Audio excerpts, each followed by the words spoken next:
Already on the ground in Beijing awaiting the president's arrival. Hi, Aisha. Hi, John and Sandra. Foreign policy does have the potential to overshadow the economic parts of this summit. The president has already said the agenda with him and Xi has changed by a lot because of the Iran conflict. In fact, the administration and the U.S. ambassador to China, David Perdue, telling us that they do want Xi to almost mediate and put pressure on Iran because China is the #1 buyer of Iranian oil. Well, this is an opportunity for China. I mean, we've opened the door for China to help us with Iran. They get 48% of their oil through the Straits of Hormuz. President Trump's been consistent in asking the Chinese to get involved and help us with that. So Trump says the ceasefire is on life support right now after rejecting Iran's latest offer, but he still thinks the Iranians will come to a deal. On trade, tariffs and rare earth minerals used in chips are expected to come up in these talks. Also, American farmers who are getting hit bad by those higher diesel fuel prices because of the Iranian conflict. They want China to buy 25 million more metric tons of soybeans. They are such a large buyer that if we lose that market, it's going to negatively impact soybean farmers throughout the United States. Now, Trump will be accompanied by 16 tech and business CEOs who may be hoping to make deals of their own while they're in Beijing. And that includes Elon Musk, Apple's Tim Cook, and BlackRock's Larry Fink. It is smaller, though, than the group that traveled with him to Saudi Arabia last year. Also coming with him, a couple of cabinet secretaries. I just got confirmed via a source that includes Secretary of State Marco Rubio, the Treasury Secretary Scott Bessent will also be here. The Secretary of War, Pete Hegseth, will be here, as well as the trade rep, Jameson Greer. Rubio, by the way, John and Sandra, coming is a big deal because you'll remember back in 2020, China actually sanctioned him and banned him. So surely that same poll would show Democrats with a big advantage in the race for Congress. You would think, but I think this poll serves as a big-time reality check for Democrats, and that is, it ain't over yet, especially with the redistricting when we look ahead to the 2026 race for Congress. You would have thought that the Democrats' lead would expand on the generic congressional ballot. It didn't happen. Look, in March, Democrats were up by 6 points. Look at this now. Democrats are up by 3 points, and I want you to note the yellow lettering. No clear leader. It is within the margin of error. So despite all of the talk about Donald Trump's unpopularity, the fact is Republicans very much remain in the game when it comes to the congressional midterms, which are occurring in, 6 or 7 months at this point? Yes, and don't call me Shirley. So a lead of 3 points in the generic ballot test here. Does that get the job done? No, it might not actually get the job done. And I love any reference to Airplane, I will say, and Leslie Nielsen. Look at this. Okay, take a look here. Democrats in the National House vote margin. According to my estimate, what they need for control with redistricting in terms of the national popular vote is somewhere of a win between 3 and 4 points. What's CNN's current poll with no clear leader? It's a 3-point advantage. If this were, in fact, the actual result come Election Day, the race for Congress, the race for the House, would be basically a toss-up. And that is why the redistricting efforts that have been happening are so important. Because before the redistricting happened, Democrats essentially just needed to win the National House popular vote in order to win control of the House of Representatives. But now, with the redistricting, their ladder, they have to climb ever higher, and a 3-point win may very well not do it. This is well within the realm of possibilities. Could be Democrats take back the House. You know, if Democrats outperform the CNN poll by a few points, they take it back. But they could underperform as well, and that would be big-time trouble. As I said at the start here, this game is most certainly not over. Republicans very much in the race for the House of Representatives. They're in that game. All right. Now in the dissent in all of this, in this case, John, Justice Sotomayor noted Alabama violated the 14th Amendment by intentionally diluting the votes of black voters in Alabama. How did you see it? Justice Sotomayor's dissent, however, is under the standard that was used before the Louisiana versus Calais case, in which the court just came down with a decision in the last 2 weeks saying that lower federal courts can't order states to create black majority districts unless there is a finding of past discrimination. And here's the important part that responds to Justice Sotomayor. You have to show, if you're suing the state, there's not some other explanation. For example, Carl just gave that very strange geography created for that district. What if the old districts had been created just to maximize protection of incumbents, which the Supreme Court said is okay, or was doing it to provide Republicans with a much bigger advantage over Democrats? The Supreme Court said that's okay under the Constitution. And so if the lower court here was saying, no, you have to create this because I think you were really hiding behind Republicans, hiding behind incumbents to really just protect whites, the Supreme Court said you need to really show that that's true. There has to be a high level of proof. You just can't assume it. And if you did, you have to go back and let the state hold the elections under the old map. Oh, that ain't gonna happen. So settle in as they continue with the mind explosion. Thanks you guys for tuning in on Tuesday. I got to give you some programming notes before we begin because, like, OMG. So, as you guys know, and I led off the show with it, President Trump is heading to China.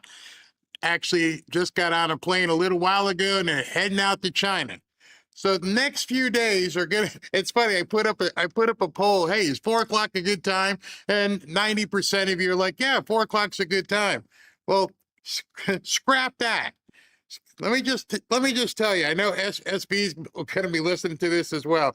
Let me just tell you what we got coming up over the next couple days.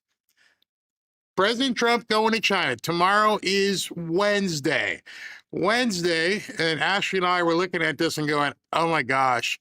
All right, so he has his first big event at 10 o'clock tomorrow night. 10 o'clock, President Trump participates in a greeting with the President of People's Republic, Xi Jinping, I guess. And then at 10:15, he participates in a bilateral meeting with the President of the People's Republic of China. That's at 10:15 tomorrow night. And who knows how long that's going to go. So I'll probably do, tomorrow will probably be one of those 2-show type days. I'll do something in a day and then boom, we've got something tomorrow night. Then, let's see, let's go to Thursday. On Thursday, SV, take your V8 or something, man. And Beth, it's Roaring Rage, gonna need you because you're not gonna believe this one. So 11:30. 11:30 on this Thursday night, 11:30, President Trump meets with Xi Jinping, and then 11:40 participates in a bilateral tea with Xi Jinping. 11:30 at night, obviously with the time difference over in China, and then on Friday,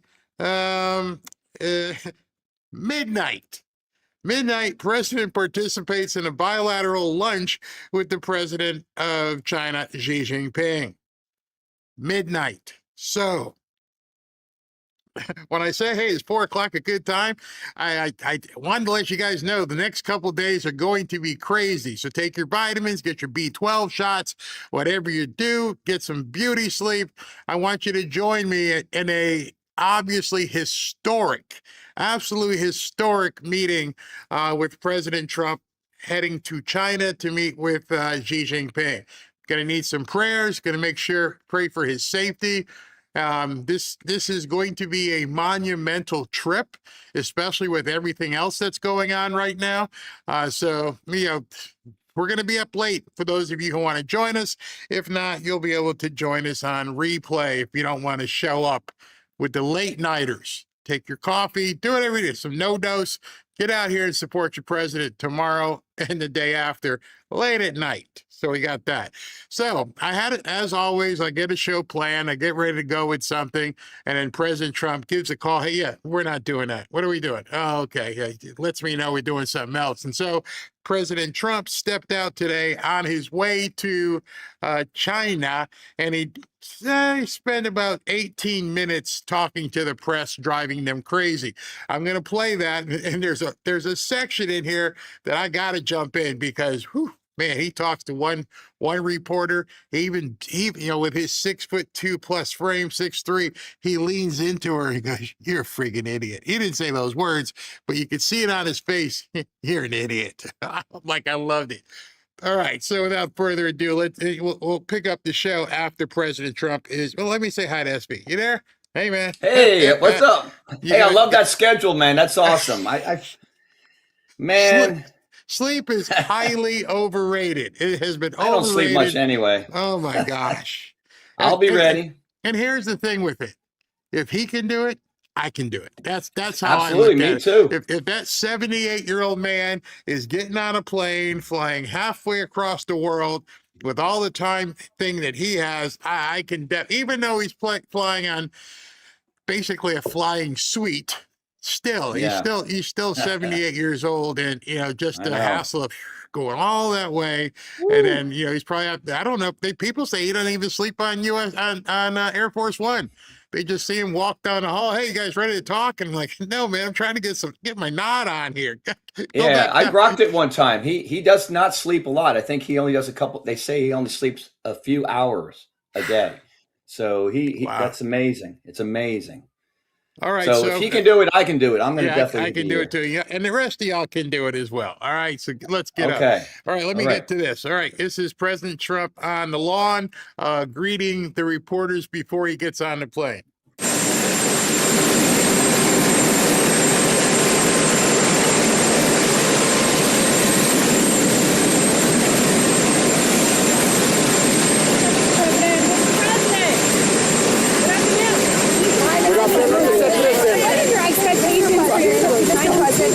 At what point are you done negotiating with Iran?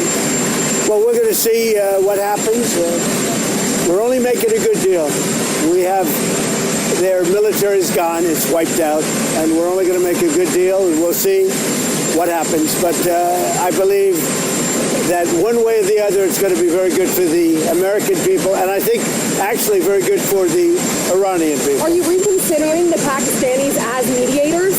No, they're great. I think they're great. I think the Pakistanis have been great. The Field Marshal and the Prime Minister of Pakistan have been absolutely great. Mr. President, what is your message to President Xi as it relates to the Iran war? Well, I think, number one, we're going to have a long talk about it. I think he's been relatively good, to be honest with you. You look at the blockade, no problem. They get a lot of their oil from that area. We've had no problem, and he's been a friend of mine. He's been somebody that we get along with. And I think you're going to see that good things are going to happen. This is going to be a very exciting trip. A lot of good things are going to happen. Do you think he needs to intervene at all with the Iranians? I don't think he can help in any way? No, I don't think we need any help with Iran. We'll win it one way or the other. We'll win it peacefully or otherwise.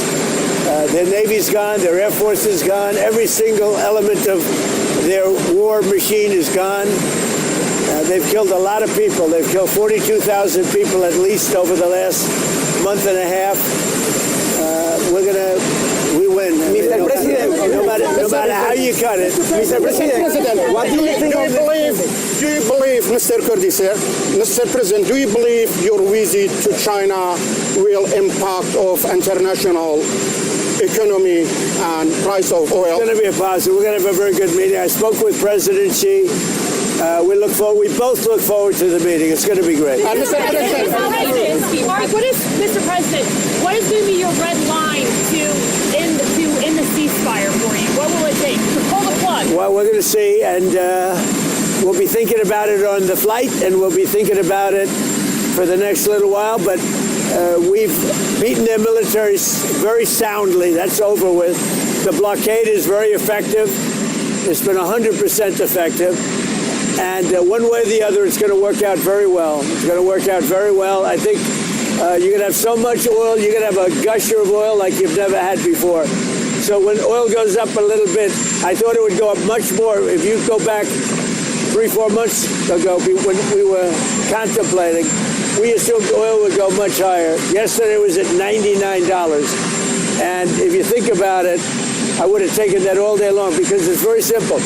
Iran cannot have a nuclear weapon. They will not have a nuclear weapon. They know that. They've agreed to that. And then that's not what they said to me when it came to pay. We don't play. All right, so I want to jump in there because as he was talking, and of course these reporters don't know any different. He said oil was $99 yesterday. Well, look at what it is right now. Oil right now, $83.65. Somebody knows something. $83.65. And so it's funny. It's funny how quiet the media has gotten about Iran. It's funny how they were all talking about oil being through the roof, possibly paying $200 a barrel. And now, I mean, it's $83.66. It's funny how I told you myself, once it comes back down, their entire platform is built on quicksand. Oh my God, people can't afford gas. Oh my gosh, people can't afford this and that and everything. And he kept telling them it's temporary. And now as it's coming down, the media doesn't want to even talk about it. They're not going to have a nuclear weapon. Mr.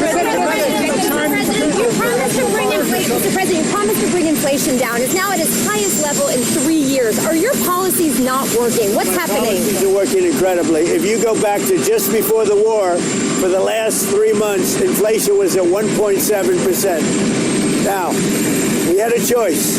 Let these lunatics have a nuclear weapon. If you want to do that, then you're a stupid person, and you happen to be. I mean, I know you very well. Anybody that wants them to have a nuclear weapon is a stupid person.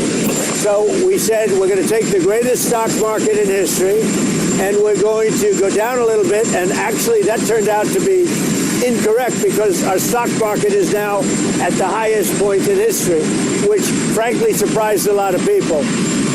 It's a very simple message. Iran cannot have a nuclear weapon, and they won't have a nuclear weapon, and that's 100%. Their Navy is gone, their Air Force is gone, their anti-aircraft is gone, their radar is gone, their leaders are gone. They're all gone. Iran will not have a nuclear weapon. And so one of the things that somebody, as they always do, posted in the chat, well, then why are things still going up? Well, I love this. On Glenn Beck's website, he posted something today that every one of you, if you have an idea or want to know what's going on with gas, should take a look at this. This is the gas tax chart per state. Now, the federal gas tax that President Trump has talked about reducing or suspending and driving it down to 18 cents per gallon. He wants to suspend it. But even if you took 18 cents off of your gallon price where you live, you're still paying all this on top of it. And as you can see, depending on where you live, it's going to be considerably more. And obviously, you look at California, their gas tax is 60 cents per gallon on top of the federal. So that means people in California are paying 78 cents a gallon just in tax. You want to see the gas prices go down? Well, Gavin Newsom doesn't. Gavin Newsom said, no, I am not going to suspend our gas tax. We're going to keep sticking it to you as much as we can. And then you can just follow along. Hawaii, my God, well, I guess we don't have that many drivers, 16 cents. Idaho, 33, and on and on and on. Maryland, 47 cents. Some of these are crazy in terms of how high they are. But 60 cents a gallon? California, you are basically just screwing everybody out there. And you want to know why it's not going down. And I guarantee you, the minute President Trump would suspend federal gas tax, California would raise theirs. I guarantee they would do that. Are you ready to extend the waiver on tax reduction oil to the global food crisis? We're going to do whatever is necessary. And as soon as this war is over, which will not be long, you're going to see oil prices drop, and you're going to see a stock market, which is already at the highest point in history, go through the roof. You're going to see the golden age of America, frankly, and you're seeing it now. So as soon as this is, don't forget, you have hundreds of ships that are loaded up with oil that want to come out. As soon as they come out, we're going to have a gusher of oil, and you're going to have inflation that goes way down. Now, with all of this, inflation is much lower than it was under Biden. Biden had the highest inflation in the history of our country. Inflation is nothing by comparison, but our inflation is just short term. Because if you go from just before the war, we were for the last 3 months 1.7%. And now what you have is as soon as this war is over, you're going to see inflation go down to probably 1.5%.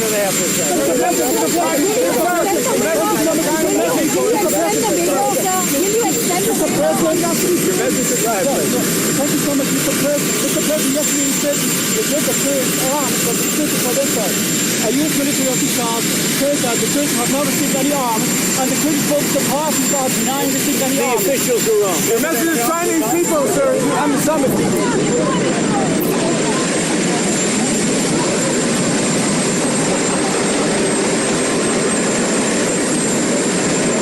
Is we have a ballroom that's under budget. It's going up right here. I've doubled the size of it because we obviously need that. And we're right now on budget, under budget, and ahead of schedule. I doubled the size of it, you dumb person. Double the size. You are not a smart person. Go hide. Go away. Oh my God, I wish they were able to show her face. The President of the United States bent down. Look, you're dumb. And there's no other way to deal with these people. People say, why is he so gruff? Why is he so adversarial? Because he's taking too much of your crap. And you're dumb. You know, I saw somebody earlier said that inflation was highest as Jimmy Carter. You do understand this entire thing started on February 28th. So when you take the entirety of it, or if you want to annualize it, look at the bigger picture. I think that's the problem. Most people can't look at the bigger picture. They only look at what's right here. How is this affecting me right now? And so they can't see where that puck is going. That's why their lives are in certain ways, are run certain ways. They don't understand where to look. And so all they're looking at is right here, and they don't get it. And one of the things I've tried to tell you guys for so long is to seriously look at where things are going. Don't look here. We talked about that when they were talking about the eggs. Hey, watch what happens. Bing. Bada boom, they don't talk about eggs anymore. Now everybody's talking about gas and everything.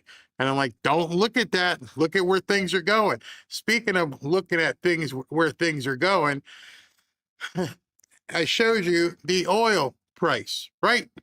There is the oil price. It has dropped precipitously down to $83 a barrel. Conjunctively, the silver price, and I want you to see the arrow, is up to $87 an ounce. Remember what I've said to you. Remember what Kevin DeMerit has said to you from Lear. As this goes down, this goes up. If you knew this, if you were charting it, you weren't freaking out and going, oh my gosh, silver is like 72. You took a deep breath and said, now I need to buy some more.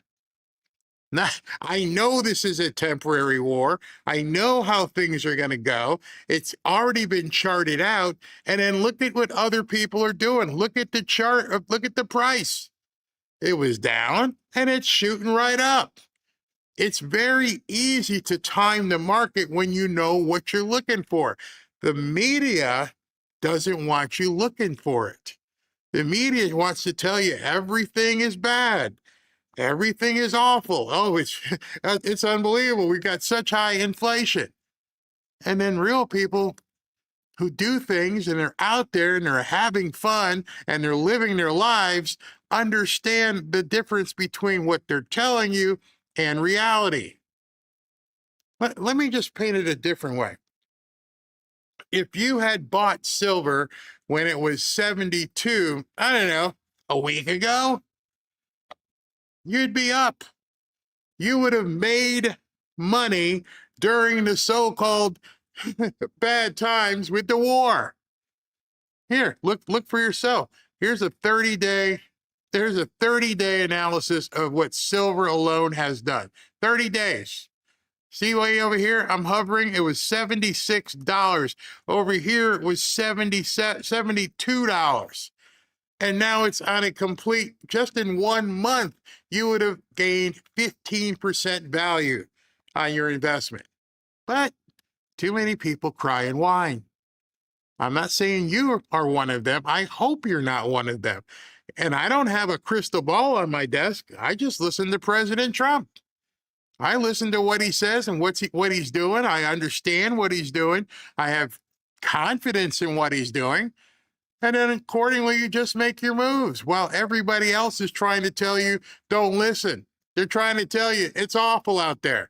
Well, I can't fall for that anymore because a past weekend I had at the air show with 1 million people out there told me, stop listening to the panicans, the grifters, and the media. Right over here. Wait a minute. Right over here. And based on a lot of things that have happened over the last year, we doubled the size of the ballroom.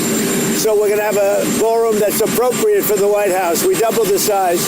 The ballroom now is ahead of schedule, and it's a little bit under budget, depending on the finishes that we use. Does the president of Cuba has his days numbered? Well, they're not doing well. Cuba is not doing well. It's a failed nation, and we'll be talking about Cuba at the right time.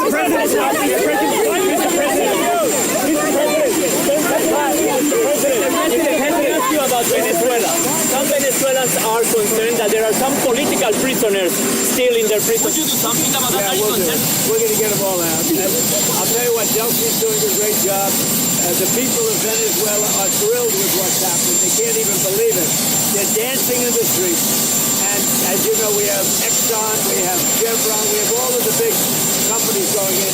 And Venezuela now is making more money than they've made in the last 25 years. As you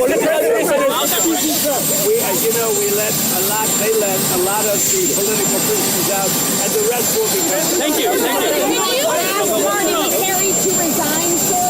Or did you fire your FDA Well, I don't want to say, commissioner? but Marty's a great guy. He's a friend of mine. He's a wonderful man, and he's going to be off. And the assistant, the deputy, is taking over temporarily until we find. Everybody wants that job. It's a very important job. Okay, so the person he's talking about is Marty McCary. Marty McCary, who is or was one of the FDA people, said, please accept my resignation effective today. During my tenure, I announced 50 major FDA reforms. Joe Biden's FDA had none. I'm extremely proud that we reduced drug review times from a year to 1 to 2 months.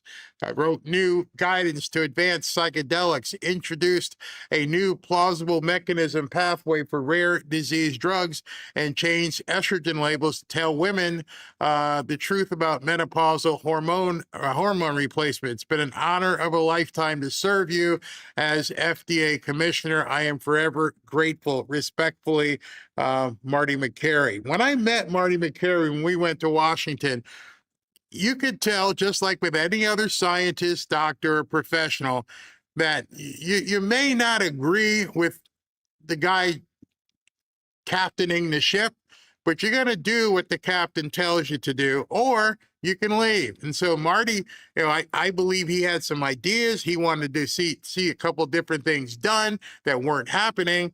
But at the same time, it doesn't look like there's any animosity. President Trump, he posted, where is it? And it's right here. Let me bring this up for you.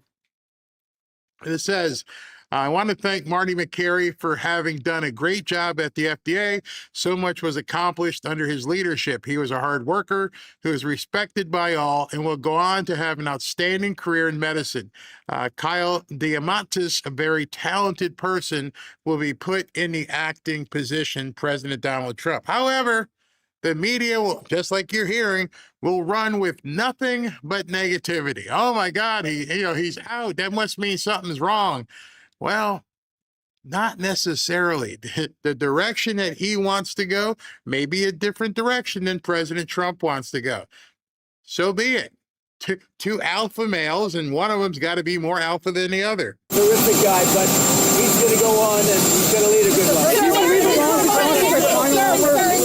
He was having some difficulty.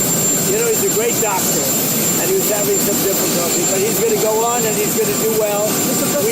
Everybody wants that job. So the midterm elections, would you send the National Guard or ICE to voting locations in November? Would you do that? Well, you know what? I do anything necessary to make sure we have honest elections. We have to have honest elections. So you're not ruling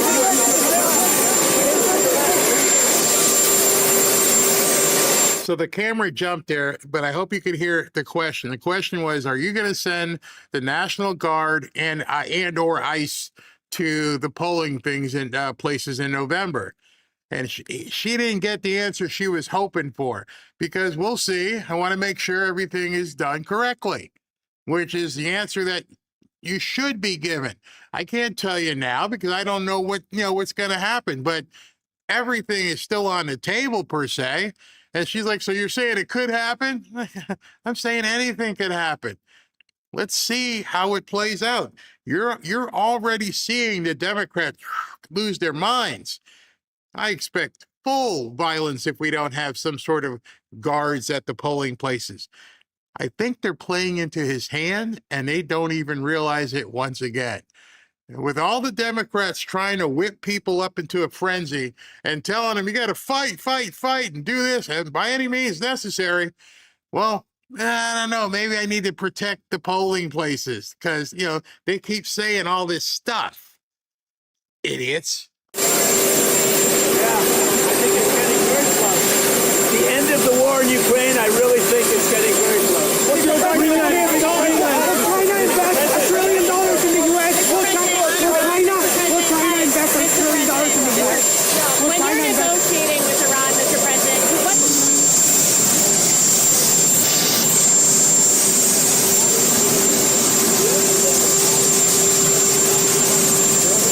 Have a nuclear weapon. I don't think about American financial situation. I don't think about anybody. I think about one thing. We cannot let Iran have a nuclear weapon. That's all. That's the only thing. Mr. President, will China invest $1 trillion in the U.S. or NATO? Dan? What is more broken, NATO or OPEC? Well, OPEC is having some difficulty right now because one of those things, but that has nothing to do with me. NATO was very disappointing to me. NATO was not there when we wanted them. We don't need NATO. We don't need NATO. But if we did need them, they just weren't there. He can help and contribute to a deal with Iran? He could. I mean, it might be.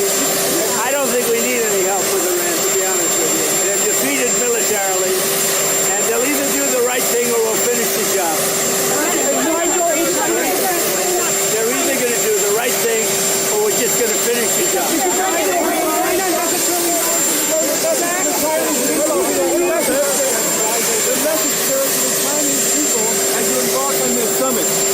That we're going to have a great relationship for many, many decades to come.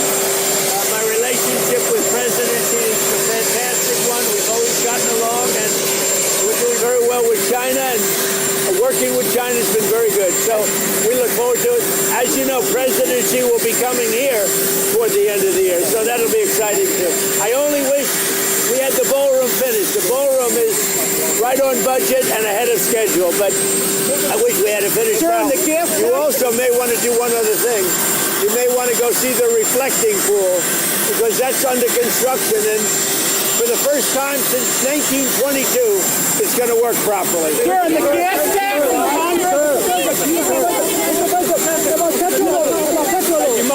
from Sky News. What's your advice to Keir Starmer, sir? He seems to be on the brink. Well, my advice to him has always been, open up your oil in the North Sea. You got one of the great oil finds anywhere in the world, and you're not using it. They're not allowed to use it. And it's one of the best in the world, among the best oils in the world. Open up your oil in the North Sea and get tough on immigration. Should he stay or go? Europe is being very, very hurt by immigration all over Europe. Should he stay or go? That's up to him. But I told him from day one, you're getting killed on energy. You're windmilling your country to death. Open up the North Sea. You have one of the greatest sources of energy in the world. Open up the North Sea. The pressure is from Nigel Farage. Trump taxes on oil. Would you ask them to do that? I think it's a great idea. I ask you two questions. Has there been any understanding between you and Putin that Russia should get entire Donbass? No.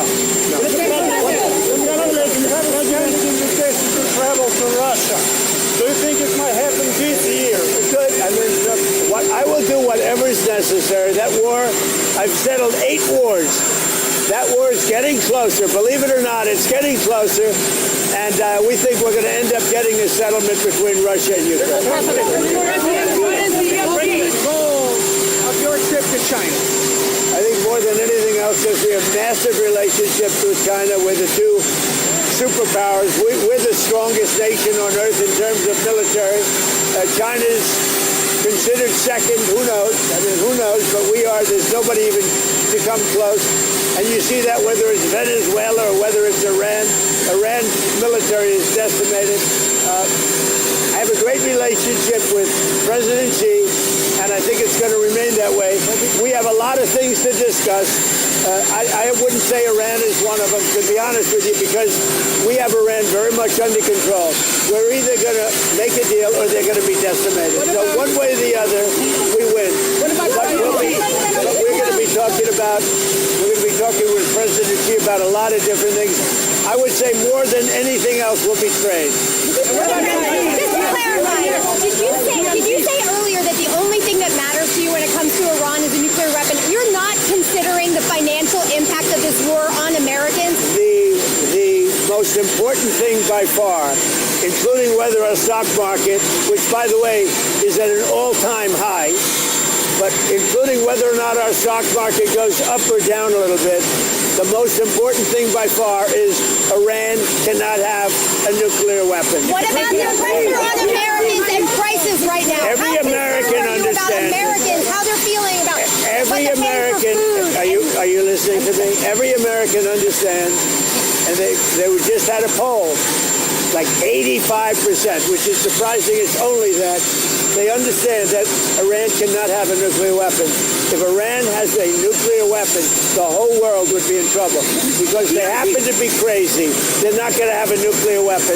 Now, if the stock market goes up or down a little bit, the American people understand it. When it's over, you're going to have a massive drop in the price of oil, which a lot of people thought would be higher.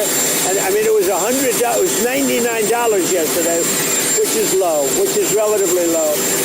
When this war is over, oil is going to drop, the stock market's going to go through the roof, and truly, I think we're in the golden age right now. You're going to see a golden age like we've never seen before. The minute it's announced, and I'll be the one to announce it because I'm the one that makes that decision, I could leave right now, and it would take them 25 years to rebuild their country. But I don't want to do that. I want to have it complete and total. So you ready? As soon as this war is over, you're going to see numbers like you've never seen. I know how much you value loyalty. I know how much you value loyalty. Are you comfortable with people serving in the military if they personally oppose the Iran war or you? It doesn't mean I'm happy about it, but I live with a lot of different Question on redistricting. So voters who are confused about the changing maps, the changing dates, and the African Americans concerned that this is going to draw black members of Congress off the map, what do you say? Well, I think it's been a wonderful process. They've been, the Democrats, or as I call the Democrats, because they are dumb in so many ways, they've redistricted for years. And now we took our shot, and it looks like we're going to pick up a lot of seats, and that's a good thing. That's a good thing. We want voters to have their choice. We want fair voting. We want fair elections. The Democrats have been cheating on elections for many years, and all we're doing is winning. Thank you. Excuse me, sir.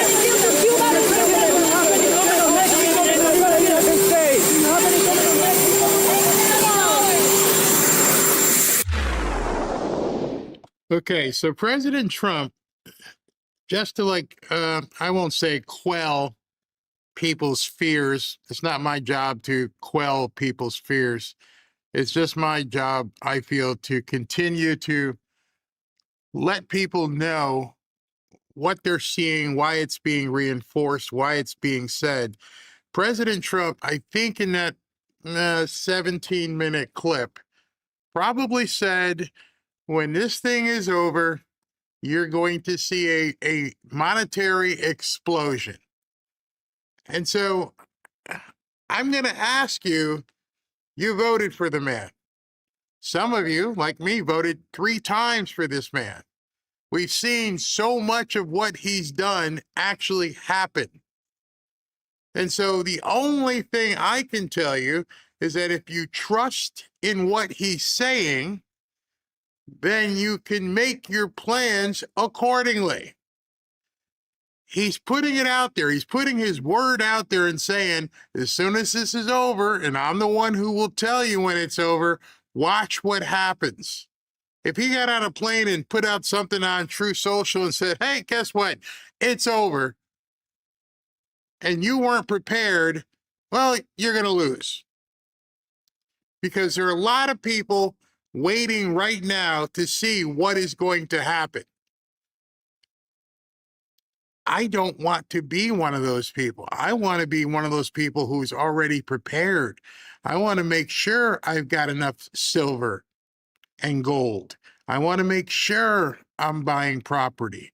I want to make sure that all our ducks in a row, because I trust this man, and I wouldn't even be on the air saying this stuff if it weren't for him. I wouldn't be able to enjoy the life I lead, even as a black man, if it weren't for listening to him. Some of the Democrats wouldn't be able to live the lives that they lead if they didn't listen to him. They can complain on television and in the media all they want, but behind the scenes, I've shown you enough here where you guys also know that many of these people in Congress are doing insider trading deals, and they're actually making money. A lot of money. And so a prudent person would have to say to themselves, I think I'm going to ride with Trump. His track record has shown me this is the way to go.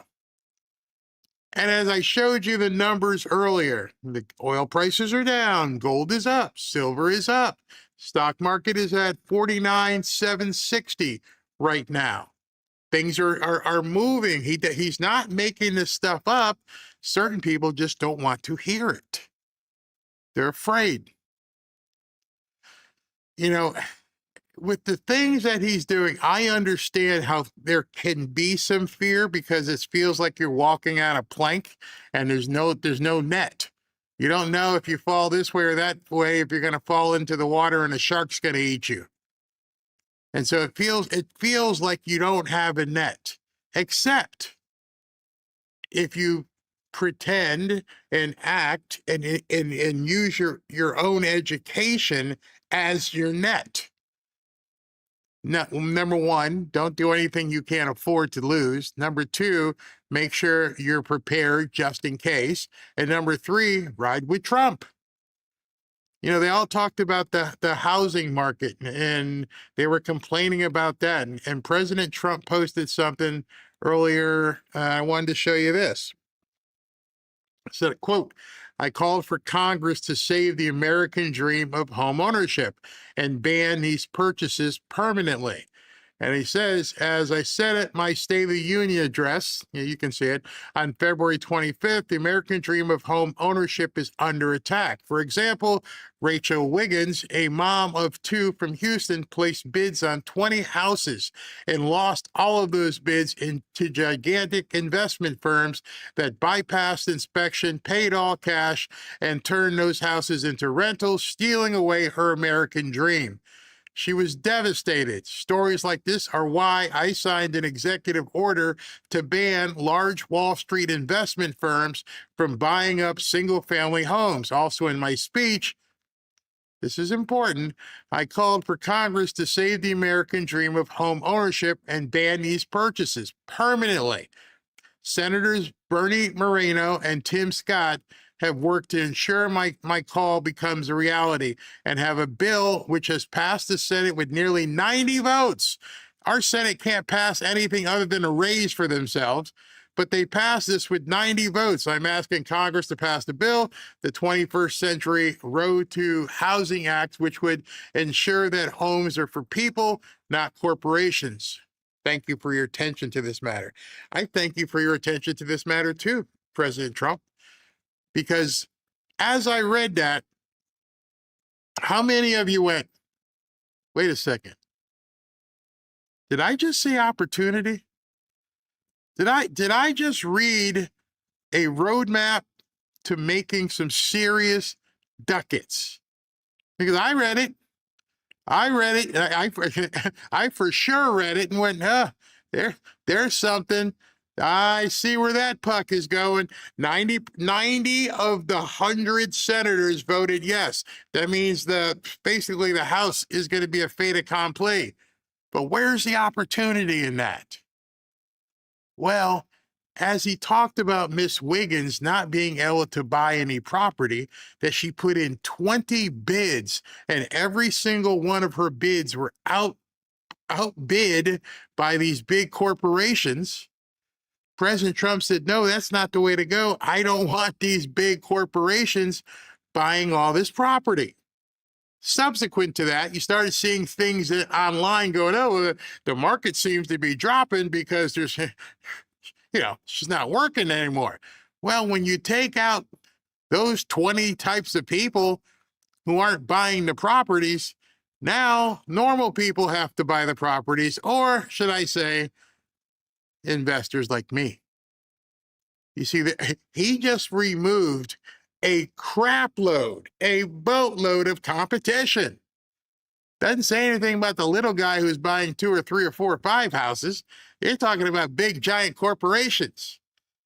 And so I'm like, hey, that means opportunity for me. Now, here's the second part of that opportunity. These big, giant corporations can no longer buy all these houses, but they like it. They salivate over it because it makes them money. So, ergo, Barry starts contacting some of these big corporations and saying, would you like to invest in my deals? I already know you like them. I know what Rachel Wiggins bought, per se. I know what you guys are looking to do. You're looking to make a return on your money, and now all of a sudden you can't put that money out on the street unless you do it through people like me. So I'm going to buy this house, and you're going to give me a mortgage to buy this house, and I'm going to pay you some money because you're willing to bank me on buying, a bunch of houses. I'll never be as big as you. I don't want to be BlackRock. I just want to be Black Man. Black Man buying the houses. That's what I want to be. And I know you got gazillions that now you got to find a way to put the money out on the street. You see, it's all a matter of perspective, of how you look at the opportunity. You read the exact same thing I did. I just read it to you. There is nothing in here that, other than me knowing what I'm reading, going, wait a minute, the other people paid all cash. Now they can't do that. What do you think they're going to do? Well, they need to put that cash out there. They just can't sit on it. It has to make a return. They're already involved in real estate. They know the numbers. Hey, look at this deal. Go ahead and just bankroll this one, and we can make some money together. Now, I know there's some people in the chat going, that just doesn't seem right. I'm just looking and following where the puck is going. I try to explain to you, I know some people don't like it, but I try to explain what I'm doing in my own life. And if I can read a post by the President of the United States and it says something like that, and I'm in the business and I know he's exactly right, I also know those companies and their subsidiaries are now looking at, what do we do? I also know this. And this is the other part. I also know many of those companies have to sell their properties because the president doesn't want them sitting on them. So now I can look up on my little computer, or Ashley can look it up. Hey, pull up all the properties in zip code X1234 that are owned by BlackRock or some corporation. Let's get them out a letter or see if we can't find out who they are and send them an email or call them. Because if they're a really big company, they're going to have to sell the property. It's all a matter of perspective and knowing how to look for opportunity, because it stares you in the face and knocks you on the door. And obviously, most Black people don't know how, as we've been hearing from the CNN retards. By the way, segue pretty quick. President Trump is talking about what's going on in the media and how bad it is in the media. You're going to love this segue in terms of, CNN tards. He posted this. When the fake news says that Iranian enemy is doing well militarily against us, it's virtual treason in big letters. And that is such a false and even preposterous statement. They are aiding and abetting the enemy. All it does is give Iran false hope when none should exist. These are American cowards that are rooting against our country. Iran had 159 ships in their navy. Every single ship is now resting at the bottom of the sea. They have no navy. Their air force is gone. All technology is gone. Their leaders are no longer with us, and the country is in an economic disaster. Only losers, ingrates, and fools are able to make a case against America. President Donald J. Trump. So true. So true.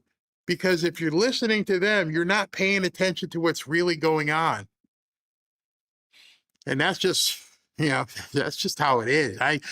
It's so funny when I get ready to do these shows and I'm doing my other stuff and I'm pulling in data and Ashley's looking up deals and we're doing things and I see these kind of things. I'm like, oh my gosh, I don't know if we should do a show today because I got to go look up all this stuff, see where we are.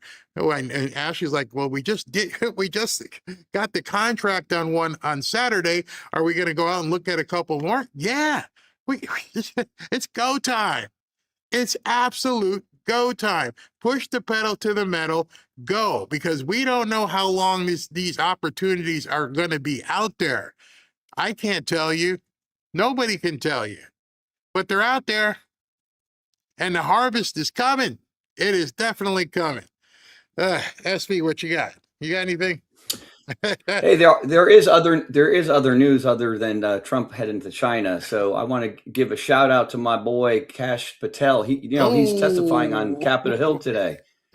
Can I cover? Oh, don't cover that. No, I'm saying he just whooped up on Von Hollen something bad. Von Hollen. That's one of my stories. Go ahead. You go ahead, because all right, I have two stories. The first one is that, and then the second one's going to take a minute or two because I know how you love stats and stuff as I do.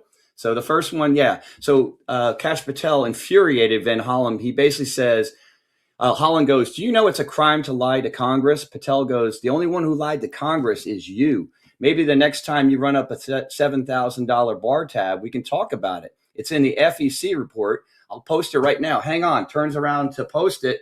Holland goes, it wasn't public money. Patel goes, oh, so it was a $7,000 bar tab. Go ahead. Go with the next one. I don't know if you saw the next one. Did you see the next one he put up? There's another one. Oh, yeah. He was just bodying people left and right. Well, this one has to do where he nuked Senator Murray. After she accused him of pulling agents off counter terrorism assignments to go after journalists. So this is it's going to take a minute or two. Okay. So he goes, the FBI is targeting no journalists. The Obama and Biden administrations targeted dozens of journalists. The receipts he dropped buried her under the truth. He goes, this is what real leadership looks like at the FBI. This is what has happened under my tenure at the FBI in the Trump administration. Here we go. 20-point drop in the homicide rate. 45,000 violent offenders arrested last year, twice as many as 2024. 2,450 criminal gangs disrupted. That's a 322% increase from 2024. 6,900 child victims have been located since I've been in the seat. That's a 144% increase. 2,900 child predators and human traffickers arrested. That's a 70% increase. And we arrested 8 of the top 10 most wanted fugitives in the world in 14 months. That's twice as many in the 4 years combined. This is what the men and women of the FBI are doing. Well-resourced. Everyone should take a look at this. If people want to continue the baseless, fraudulent, false personal attacks at me, that's great. I think, this was a video that got me. Let me bring this in real quick because I was like, oh, perfect. My Chris Von Hollen should have just gotten up and walked away when he said this. What a clown. Oh, what my a clown. gosh. Check this one out. Occasions when your security detail had difficulty waking or locating you. Is that right? Nope, it's a total farce. I don't even know where you get this stuff, but it doesn't make it credible because you say so. I'm not saying it, Director Patel. It's been written and documented. You are literally saying it. No, I'm saying that these are reports, Director Patel. No, and unlike your baseless reports, the only person that was slinging margaritas in El Salvador on the taxpayer dollar with a convicted gangbanging rapist was you. You know, the only person that ran up a $7,000 bar tab in Washington, D.C. at the lobby bar was you. So the only individual in this room that has been drinking on taxpayer dime during the day polygraphing you. Director Patel, come on.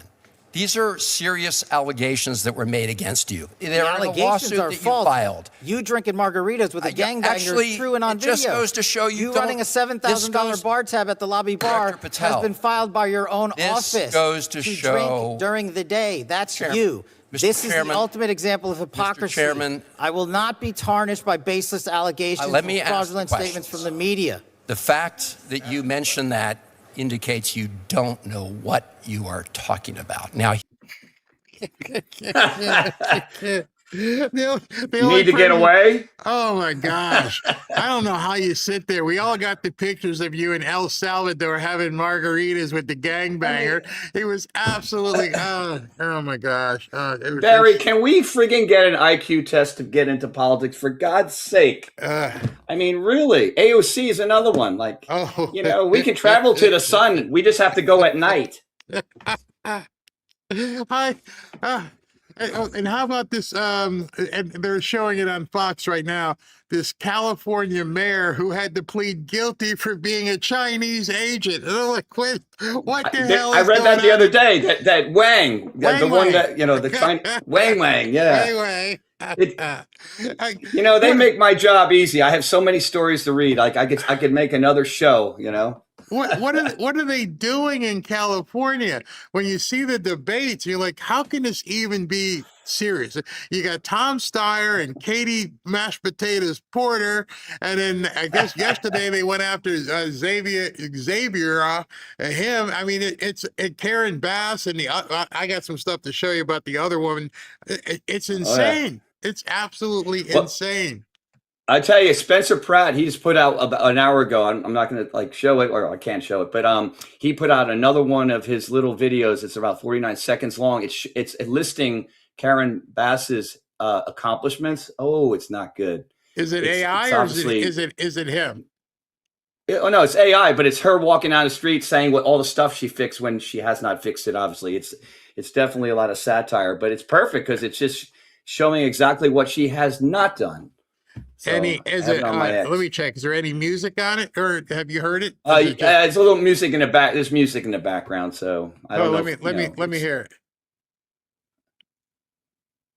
Yeah, you know what I'll do is I'll download it, and while I'm doing the next thing, I'll run it through a copyright service to see it. I love these ads. I mean, his ads are fire. I mean, I read earlier that his odds for going up for winning went up 17 points in the last week. He's still below. She's running at like 50%, but he's now surpassed the other one.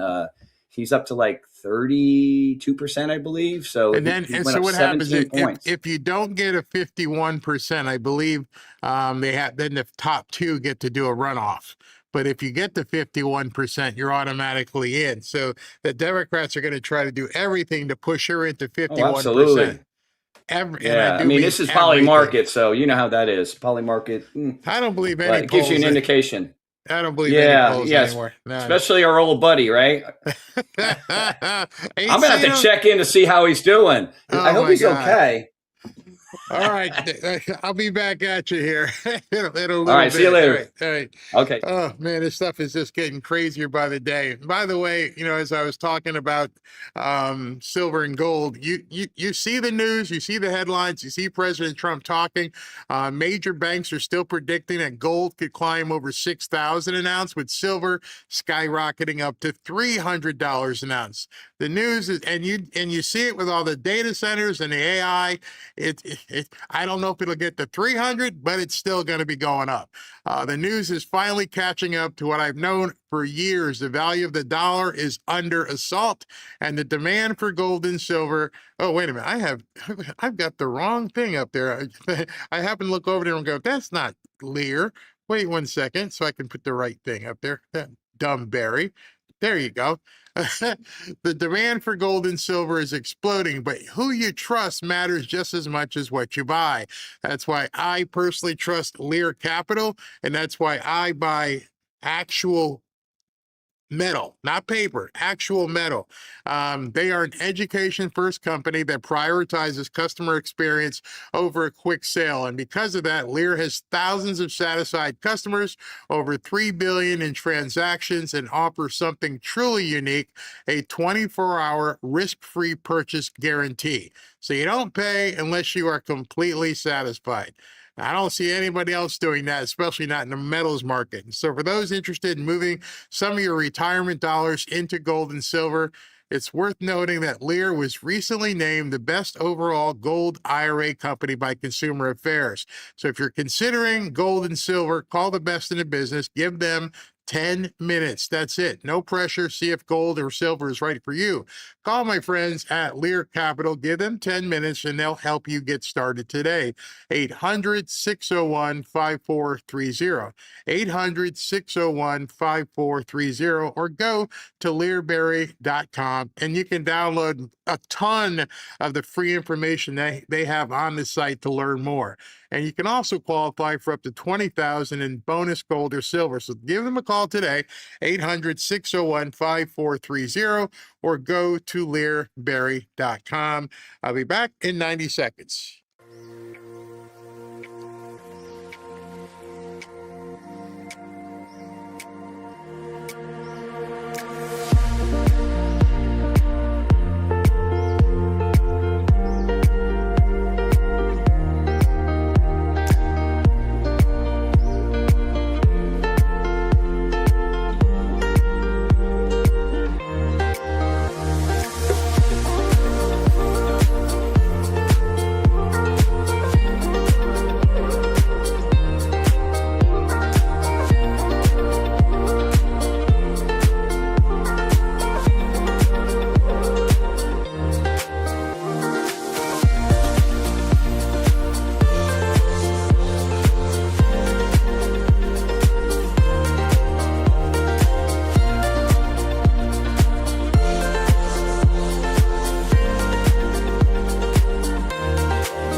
Welcome back to Fanfare with Barry Cunningham.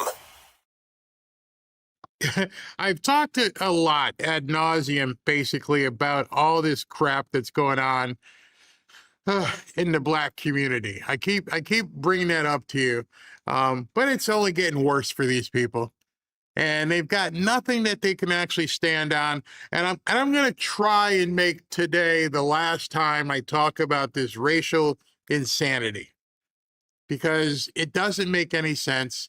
And they are continuing to ring the bell, try to scare people, try to make everybody feel like everything's racist and it's the worst thing ever since Jim Crow, when none of them seem to know what Jim Crow is. And it seems like every single day they get slapped down over and over and over. This came out last night. I don't know if you saw it, but the Supreme Court of the United States has just cleared the way for Alabama to also redraw their congressional maps ahead of the 2026 midterms. Another massive win for Republicans. They can't stop it. They can't stop what's coming. And you can tell by the way they're acting that they don't know what to do. It's just getting worse and worse and worse, but nobody really cares. That's the other thing. They are screaming into a void. So I want to show you some stuff that happened on CNN. Either it was last night or this morning, which is incredible. If somebody fell asleep in 1896 and woke up today in 2026, they would simply say the only difference is now Negroes have a TV show and we wear. Okay. This is a short clip, but there's so much that I wish I was sitting on the set. So you're telling me if Rip Van Winkle was actually, a black dude, and Rip Van Winkle fell asleep in 1896 and he woke up, the only difference he would see would be black people in nice suits. Really? Huh. So you don't think he'd be like, wait, what is this thing that these black men are doing? Oh, you're on television in a nice suit. They are paying you to sit on television to tell people how oppressed you are. They're paying you a lot of money to go on television and say how oppressed you are. By the way, who's that guy that light-skinned dude? He was president. What? You telling me a black man was president? I could go on and on and on. All the different achievements. Hey, listen, there was this thing that went up to the moon and flew around and came back down. And why is that black man on that boat with that funny looking suit? Oh, he's an astronaut. What? So the only difference, he said, the only difference a person who was in a coma since 1896, besides the fact that their hair grew too long and the fact that they're still alive, the only thing they would notice is they're black people wearing fancy suits. Yes, he just said that. And yes, black people, some, listen to that crap and then go, what in the hell are you talking about? Man, let me show you some film of, this guy back in 1930 winning races. That's Jesse Owens. Woo, man, he won a gold medal in front of Hitler. Oh, yeah. Oh, wow. How about look at this? This guy, Jackie Robinson, got to play for the Dodgers. Well, that's great, except for tell me what the hell a Dodger is. Oh, it's a team that plays baseball. What the hell is baseball? But the only thing he thinks people are going to notice is that there's a black man with a suit. Okay. Nice suits. They swapped out Klan hoods for Brooks Brothers suits. And that is the problem. I mean, Plessy v. Ferguson was 7-1, and it gave birth to 50 years of Jim Crow. What we have with this court right now, what we're seeing is watching people who have fought and died and bled so that. I am so sick of that. That they are, you think Trump repeats, how many times have you heard that in the last week? Oh, they fought and died and bled. They fought and died and bled. Wait a minute. What do you mean they fought and died and bled? You remember the guy from 1896? What? They put black soldiers out there again, like in the Civil War? They got black soldiers and then they fly planes? Oh, that's right. You're not supposed to understand that. I know you fought and died and bled back in 1865, but we ain't done shit since then. It's insulting. It's 100% insulting to any person, not white, not black, not Hispanic, any person who heard what you just said should look at you with complete disdain, give you both barreled middle fingers, and tell you to shut up. I can't take this race baiting stuff. We would have access to the ballot box so that we would have access to our voices being heard in Congress being ripped away. And I think that there is a casual laughter from people we believe to be our friends on the right who are showing us true colors today, because the most sacred, or one of the most sacred acts you have in the United States of America is the ability to cast a ballot and elect someone and send them to Congress, the State House, or a mayoral seat that represents your interest. And now black folks throughout the South are being silenced. And I don't find that to be a laughing matter.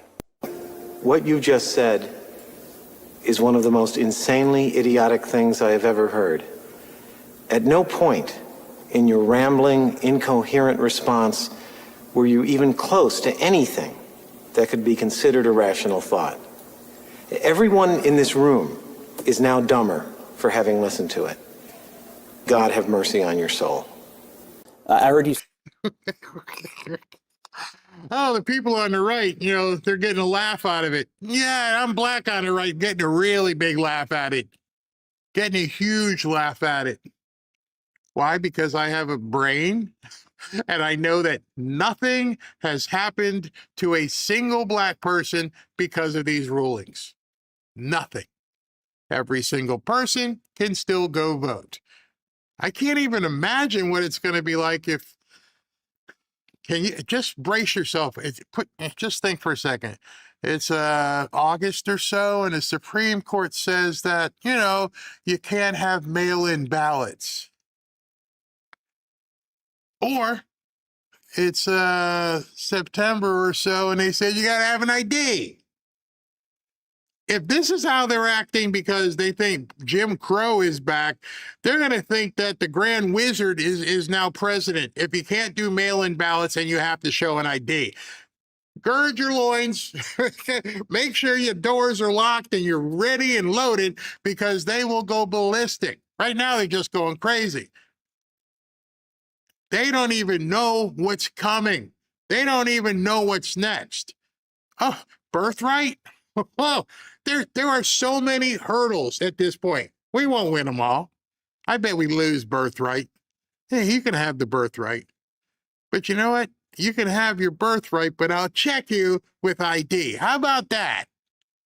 You see, the same people who are complaining about the Supreme Court right now will be extremely happy when they have birthright citizenship. Bank on it. Bank on it. Every one of them will be out clapping, and then you can play the videos of them saying the Supreme Court's corrupt and it needs to be reformed. You still think that when birthright gets approved? I don't think they're going to throw that out. Let them have birthright. Give me voter ID. Give me no mail-in ballots, and we'll put these Democrats back into the Stone Age. Say that people are losing representation. People are losing their voice. No voter has lost their voice at all. No one's been disenfranchised. Every voter in America before these court rulings could go cast a ballot this November, and every voter in America, white, black, or otherwise, can go cast a ballot right now. The lines may be changing, but every voter still has the same amount of voting power, one vote, that they had. It's just that this Supreme Court said your race doesn't necessarily have to dictate your political identity. The fact that you're an American citizen and your franchise gives you one vote, that is your political identity. And it is. See, the problem with these people is they don't care about the people, as I've been telling you. Nothing has changed with anybody, anywhere, in any city or state. Nothing has changed. You still get to vote. The problem they're having is their grift is going away. They no longer control all those people. They may still win. The part that's funny is nobody says you can't win. You can run. What are you afraid of? If they've been voting for, I don't know, James Clyburn for 30 years, if they've been voting for Maxine Waters for 90 years, if you are so good, and that, what's the guy's name? Cohen from Tennessee. If he's so good, he's been here for 20 years. The black community keeps voting for him.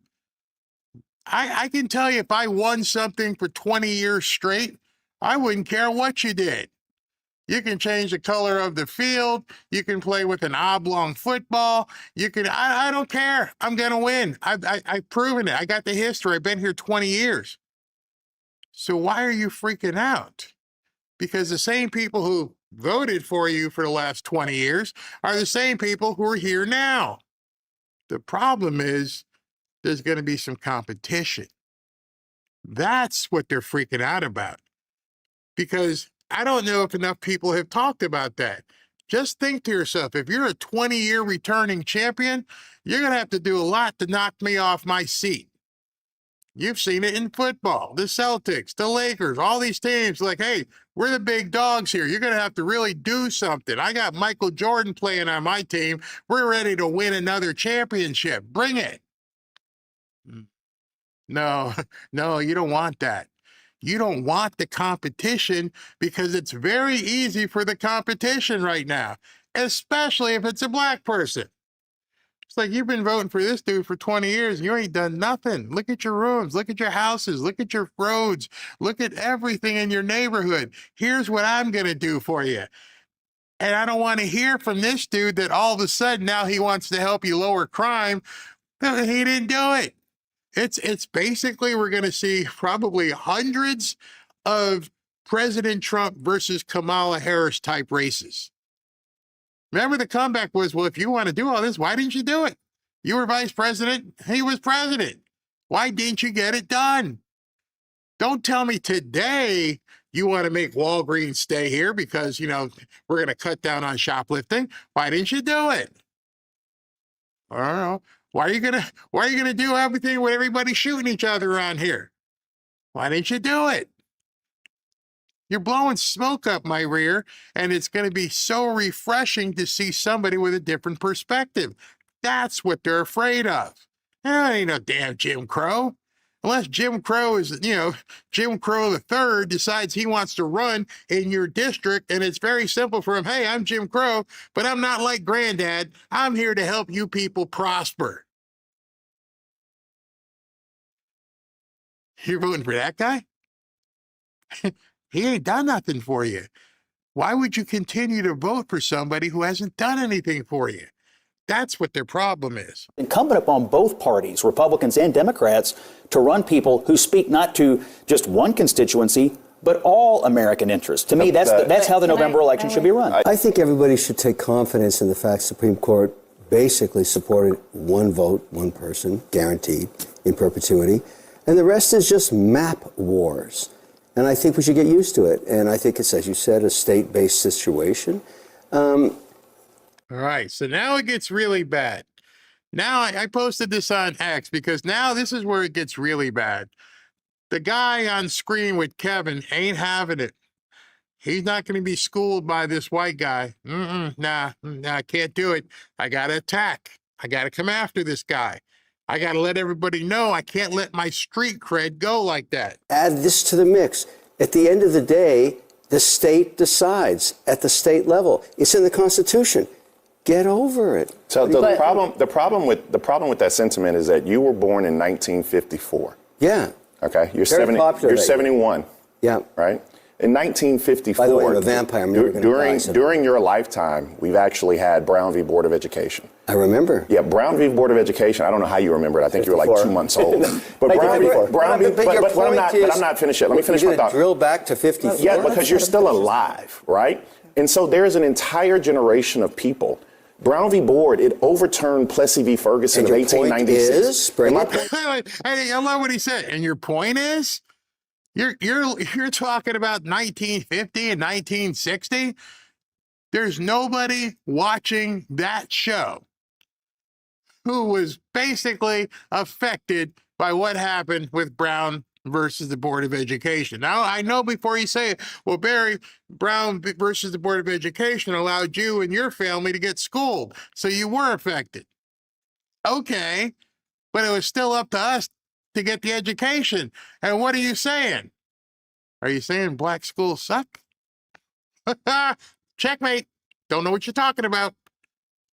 So anyway, it was still thunder. That was still 50 or 60 years ago. I hope we're not getting a storm in here. Okay.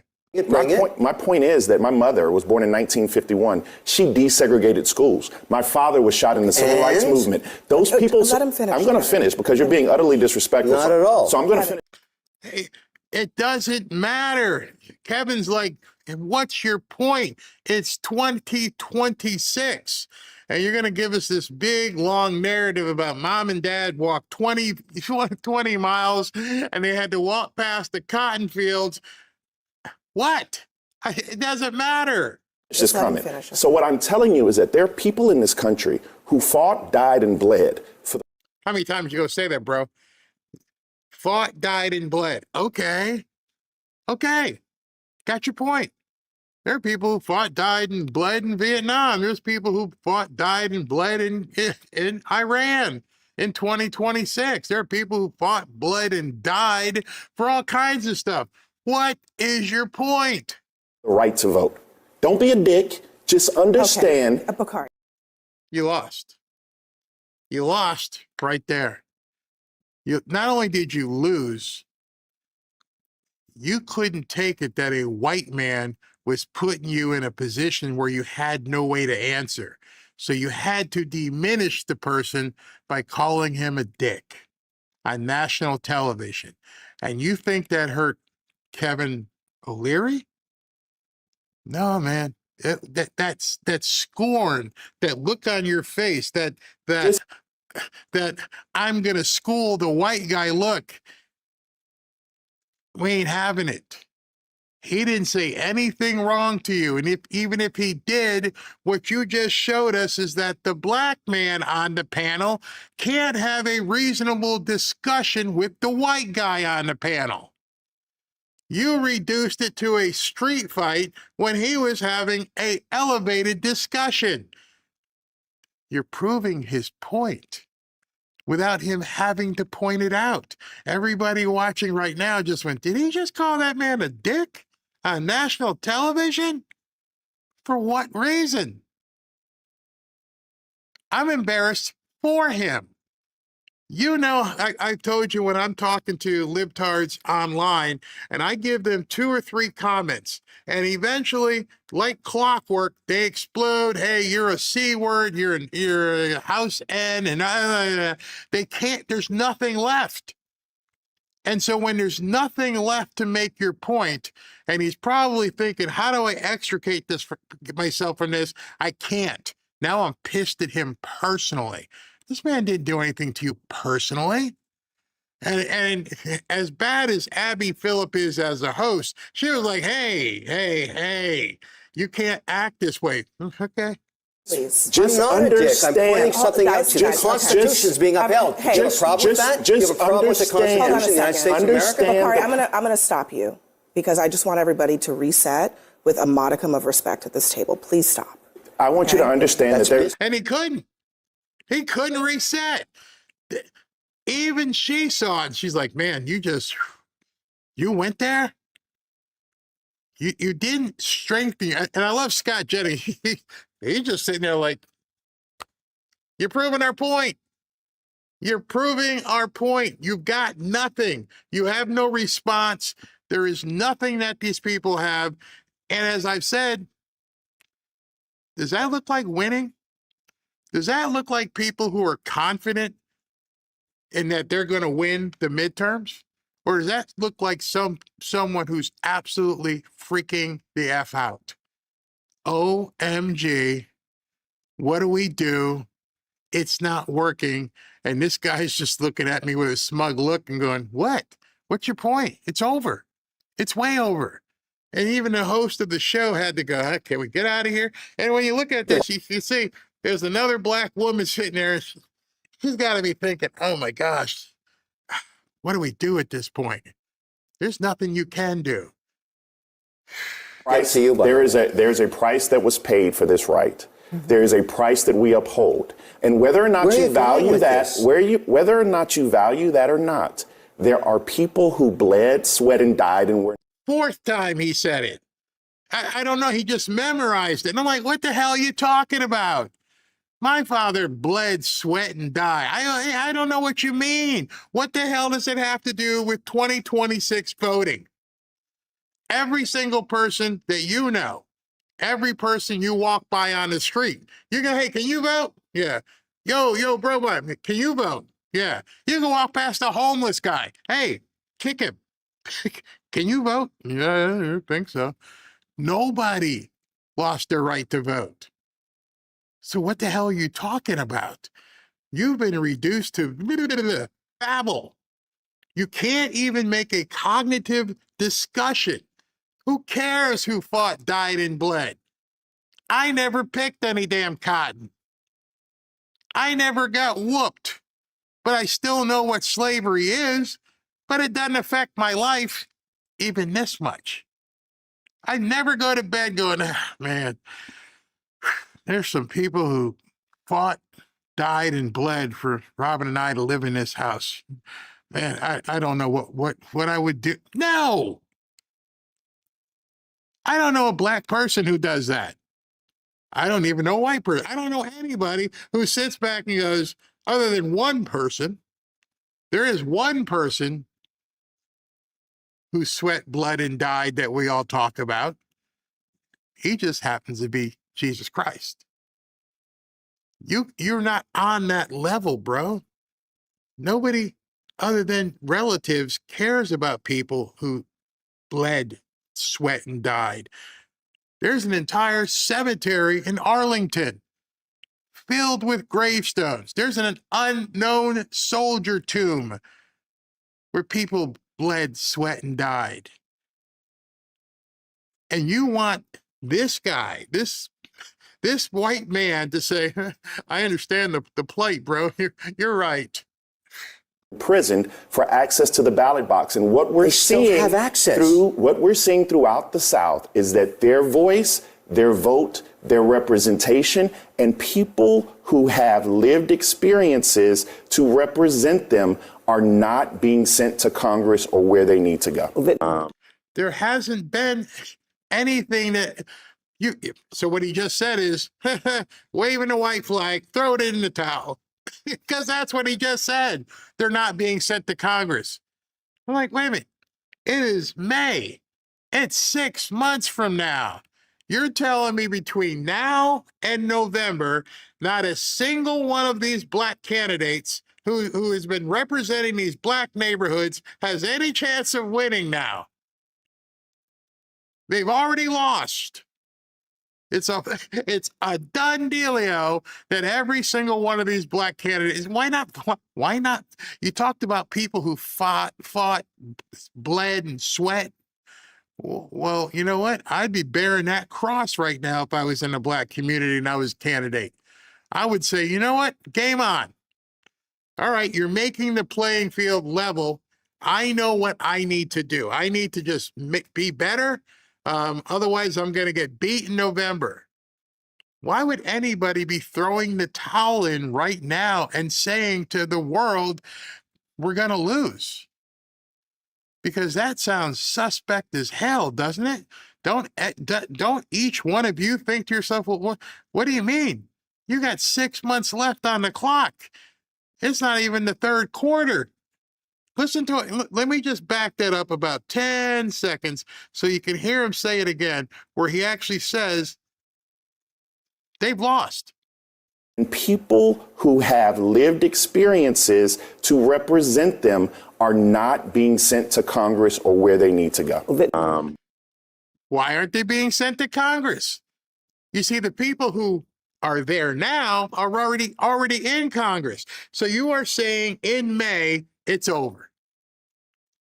Like I said, these people are losers. They know they're losers. They know they stacked the deck, and now they're freaking out. But I found another piece from this very same guy. And he was on a panel of other black people talking about you and me. Listen to what he says about us. You know, Joe Biden was somewhat of a bridge. He was supposed to be a bridge or a palate cleanser or somebody who morally and ethically was antithetical to who Donald Trump was. You know, Uncle Joe was the nice guy, older white guy comes in and you want to eat ice cream with him, right? Well, I think what that episode in our country's history showed us is that we really need some fumigation, right? We need a exorcism, for lack of a better term. We need a more aggressive approach to go in and surgically remove the cancer that is the Donald Trump and MAGA movement. We need a fumigation. We need to eradicate what is the Donald Trump and MAGA movement. You need to be fumigated like a termite. You're a festering animal that we need to see die. Fumigation is basically, and I'll use it in terms of exterminator stuff, because I don't even want to know what his mind was thinking if he was trying to align it with the Holocaust. I'll give him that he didn't realize he was saying something like that when he talked about fumigation. I'll give that to him for now. But in any event, he wants us eradicated. We shouldn't be walking the face of the earth. You MAGA Donald Trump supporters need to be eradicated and removed. Well, kind of late for that now. All we're waiting now is to eradicate you people. And I said it just like I said in the movie. What do you mean, you people? I mean, you people. To destroy that Democrat Party, we get voter ID, we get no mail-in ballots. We will not hear for them for decades, long past the time I'll be on this earth. That's what we need to see happen. And John Thune, damn, do something. I don't know what you're doing, but you got to do something. SB, what you got, man? Oh, let's see here. Well, some good news. Another redistricting win for Republicans. The Missouri Supreme Court has just given the green light to implement their new map for the 2026 election. They're Another set one? to gain a seat. Wait, yes. Can you play it for one? me? Can you play it? What did you send me? Did you send me something? Yeah, I sent you that story. I sent that to you. Hold on. Is it a video? The one I just read. Oh, no, it's a Nick Sortor. Just showing. That's the what's his name? White hair. What's his name? The guy talking in the video. Newt Gingrich. Okay. Yeah. Oh, all yeah. Right. Good. Yeah. Okay. Hold on. Let me show it. Okay. I sent so much to you. Huh? Hold on. All right. It says breaking, and this was at 5:20 p.m. So literally 10 minutes ago. Breaking, another win for Republicans. The Missouri Supreme Court had just given a green light to implement their new map for the 2026 election. The Republicans are set to gain another seat in Congress with a 7 Republican 1D map. So much winning. So these people are going to go slit their wrists. I mean, at this point, it's definitely wrist slitting time. Yeah, and then Spencer Pratt is continuing to put out ads. He has another ad, but this one exposes Karen Bass for, this one's interesting, for mass NGO homeless fraud. Apparently, she does it by... Since the last time I checked with you, he put up another one? Yes, it's another ad. This one it's showing something that, well, you know, Karen Bass is so successful. She has so many things on, you know, those great accomplishments. But this one here is for mass NGO homeless fraud. She does it by paying for black vehicles to hand out needles and tourniquets, keeping addicts high so her NGO friends can continue to profit off their misery and steal their Medicare money. Pratt says these people are sick. I'm ending this madness and imposing mandatory treatment, enough death and misery. I mean, how could you go against that? I mean, that's common sense. It's all what he's doing is common freaking sense, man. Oh my gosh, I have him up as the next story, and so what I'll have to do. We got to get him on your show. Oh, I hope we got to get him on here. I'll time it, and so that if YouTube has a problem, I can go in and erase it. But you guys got to see this. SB got a good one here. I love it. I love it. I love it. Man, he's killing him. And you would think at this point, with all the money in the Democrat Party, why aren't they doing something to combat him? he's just like pound. I mean, like I said, I'm like another one, and like just that fast, he put up another one. Because it's all anti-Trump mainly, but the other thing is, as I've been saying for months now, Democrats don't fix anything. They don't have any solutions. It's all TDS stuff, and I think a lot more people are starting to see that, even though a lot of them are still dragging their knuckles, so to speak, but. Common sense is coming back. I mean, that one ad he had last week showing, the children come like, I can go back to the park. There won't be any needles on the seats. I mean, that's common sense. I don't want my kid to sit on the drug needle. I mean, really? So right? I'm going to show you something with like one of the messages that they use to combat him. So I'll get them. Try to get it in. I'm hearing thunder roll through here. I hope if I'm talking or SB's talking and it goes blip, that means I'm sitting here in the middle of the thunder. Yeah, it could happen that fast. It's so funny. Oh yeah. One of the first things if you see the lights start flickering, it's like Barry might have to go away. So wait, here we go. let me jump into it. All right. And I'm serious. It could be just like that. I could be sitting here talking and blip, blip, blip, and talking to nobody. So it's too funny. I'm going to move the Spencer Pratt piece up next so that I can get to it in case something actually happens. Let me tell you about one of today's sponsors is Brightcore. I've been with them for quite some time. Did you know that U.S. life expectancy peaked at 78 years old in 2014? And global life expectancy is declining for the first time in 30 years because people are aging faster than ever before. This is due to more toxins in the air, chemicals in our soil and in food, and other external factors that are new to us. What most people don't know is that we can actually fight aging on a cellular level. And they've done a study that Brightcore sent to me, and it pretty much says it includes your cognitive and memory functions by amyloid and helps reduce some of the stuff with anti-aging. Science discovered that kimchi actually slows the aging process of human cells, helping protect them and delay aging at the cellular level. The power of nature can indeed outweigh the power of pharmaceuticals without the nasty side effects. And now you can get all the benefits of kimchi in a simple capsule with Kimchi One. Each capsule delivers over 900 probiotic strains plus antioxidants and enzymes that support your digestion, metabolism, and skin health from the inside out. Let me tell you something about skin health. Little personal anecdote here. I'm down at the beach and we're at the Air and Sea show, and my arm, you probably can't see it, is all scratched up. And a lady asked me, did I put my arm in a cage or something? I'm like, no, that's called a 5-pound Maltese deciding I was her chew toy. And, Robin's like, put some lotion on it and make sure you take some kimchi. And it started healing very quickly. As we age, we become more susceptible to microbial threats. Kimchi One is a natural antimicrobial, helping your body fight off bacteria, harmful bacteria, viruses, and even toxins while boosting immunity and energy. Best of all, Kimchi One is 100% made in the USA, all natural and non-GMO. Support your gut, protect your cells, make your skin feel better, and feel younger every day with Kimchi One from Brightcore. And if you'd like to get some Kimchi One from Brightcore, let me just put that on the screen. You can get an exclusive offer by clicking the link in the description below and just use the code BARRY for 25% off your entire order.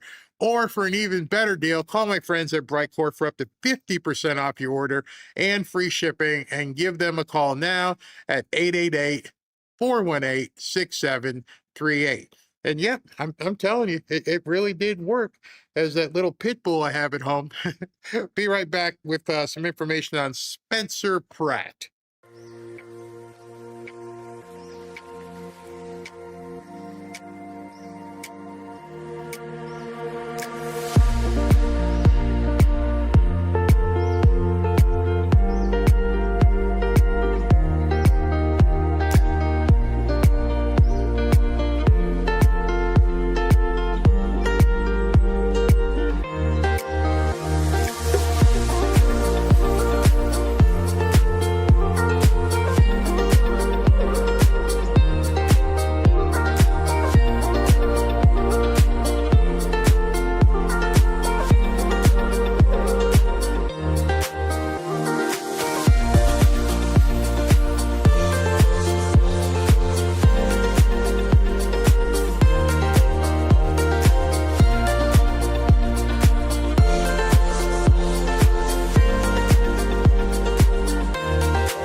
back to Fanfare with Barry Cunningham. Last week, local and federal agents swarmed MacArthur Park in a sweeping drug raid called Operation Free MacArthur Park.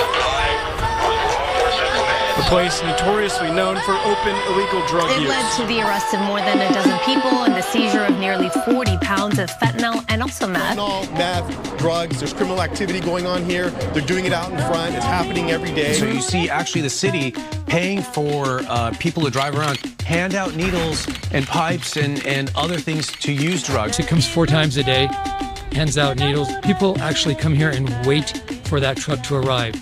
They come as far as Torrance. I see them enabling drug use. It might as well be a black hearse. That's what they're doing to the poor people here. Our mayor is not capable, and she doesn't want to address this issue. And we have people in harm's way dying. There was a body that they found yesterday. Somebody died the day of the raid. We had to delay our raid by about 20 minutes because somebody died from an overdose. And these people are tied to wheelchairs. They're tied to anything heavy and thrown into the lake. That is not humane, and I don't care how many studies you cite me, you're never going to persuade me that it's better to let people shoot themselves up with fentanyl. Narcan only affects people that are on opioids. Meth is not an opioid. Crack is not an opioid. Those are the drugs of choice. Plus, they're all being mixed for a higher, much higher, powerful drug. How many beds you give these people, they are on super meth. And the thing about these drugs, they're so powerful. Once you're hooked, you're hooked. And the only thing you care about is getting more and more and more. And something has to break that. These people do not want a bed. They want fentanyl or super meth. The Narcan's an excuse to distribute the needles. Someone is making money in City Hall on the distribution of the needles. Councilwoman Robbins' plan for treatment first, I will go below the Harbor Freeway tomorrow with her, and we can find some of these people she's going to offer treatment for. She's going to get stabbed in the neck. The mayor should get on board and say, we've got a problem, admit it. Instead, she's trying to say things are improving. It's just the opposite. Things are getting worse. Wow. Wow. Now that was real. This one I'm going to show you is AI, and it just completely eviscerates Karen Bass. Crazy. I'm Karen Bass, and I'm running on my accomplishments. Los Angeles on fire. Mayor nowhere to be found. We were so prepared for wildfires. I didn't even have to be in the country when the town burned. I've addressed the homeless problem. Now, most of them won't stab you as long as you don't make eye contact. Our climate change policy is so strong, we've brought down energy use in the Palisades by 99%. Almost none of the needles in children's playgrounds have AIDS on them. If you like the last 4 years, you're going to love the next 4. Vote Bass. You know what's really bad about that is it's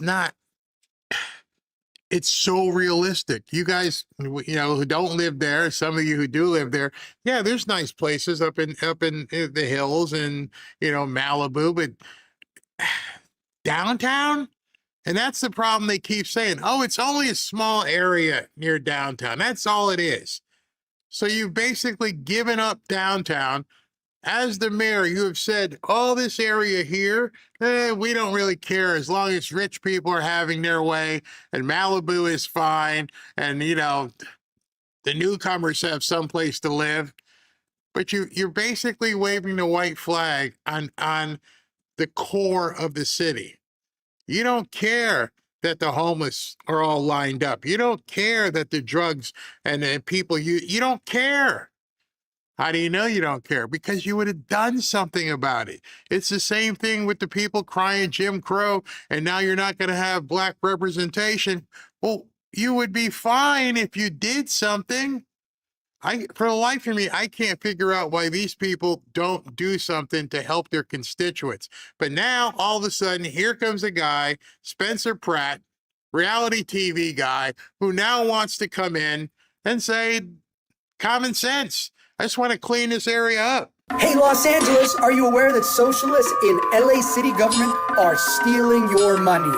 We just finished doing a tour of the site with the Bureau of Engineering, the Bureau of Contract Administration, and our contractors to check out the installation of the 16 new modular homes that will include 64 interim housing beds. Northeast New Beginnings was only possible because my team and I worked to get a grant from the state, $16 million to build 64 new beds in Council District 1 of interim housing.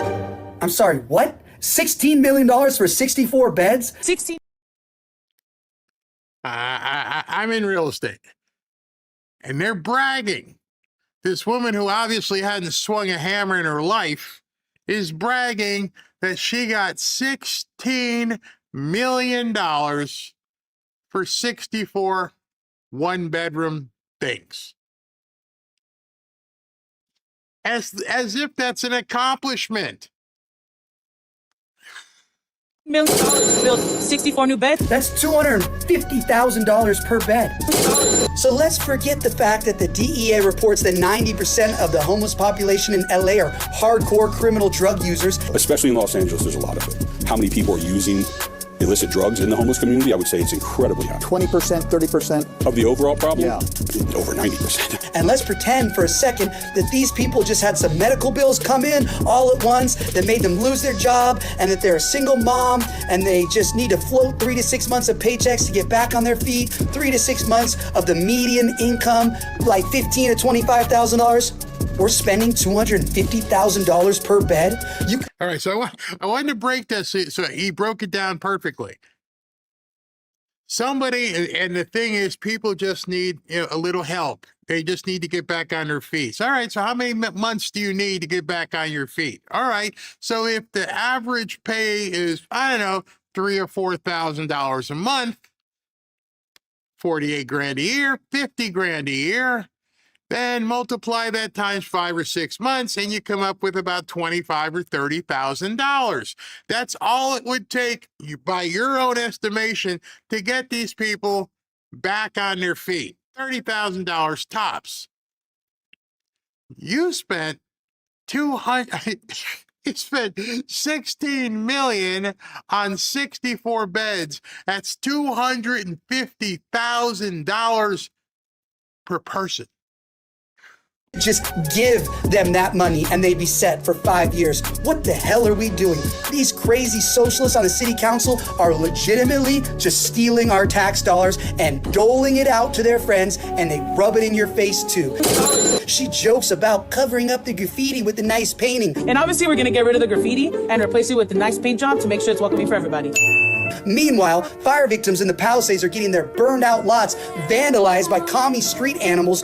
All of your neighborhoods are riddled with tagging and garbage. No help for you, but we're gonna spend $16 million for 64 homeless people to not have to endure the hardship of seeing a bit of graffiti outside their $250,000 bed. 64 people? There are 64,000 homeless people in Los Angeles. This psycho-socialist is bragging about spending $16 million of your money to cater to 0.01% of the homeless problem. $16 million. You think? I'm glad I don't live in California. I'd have to go postal.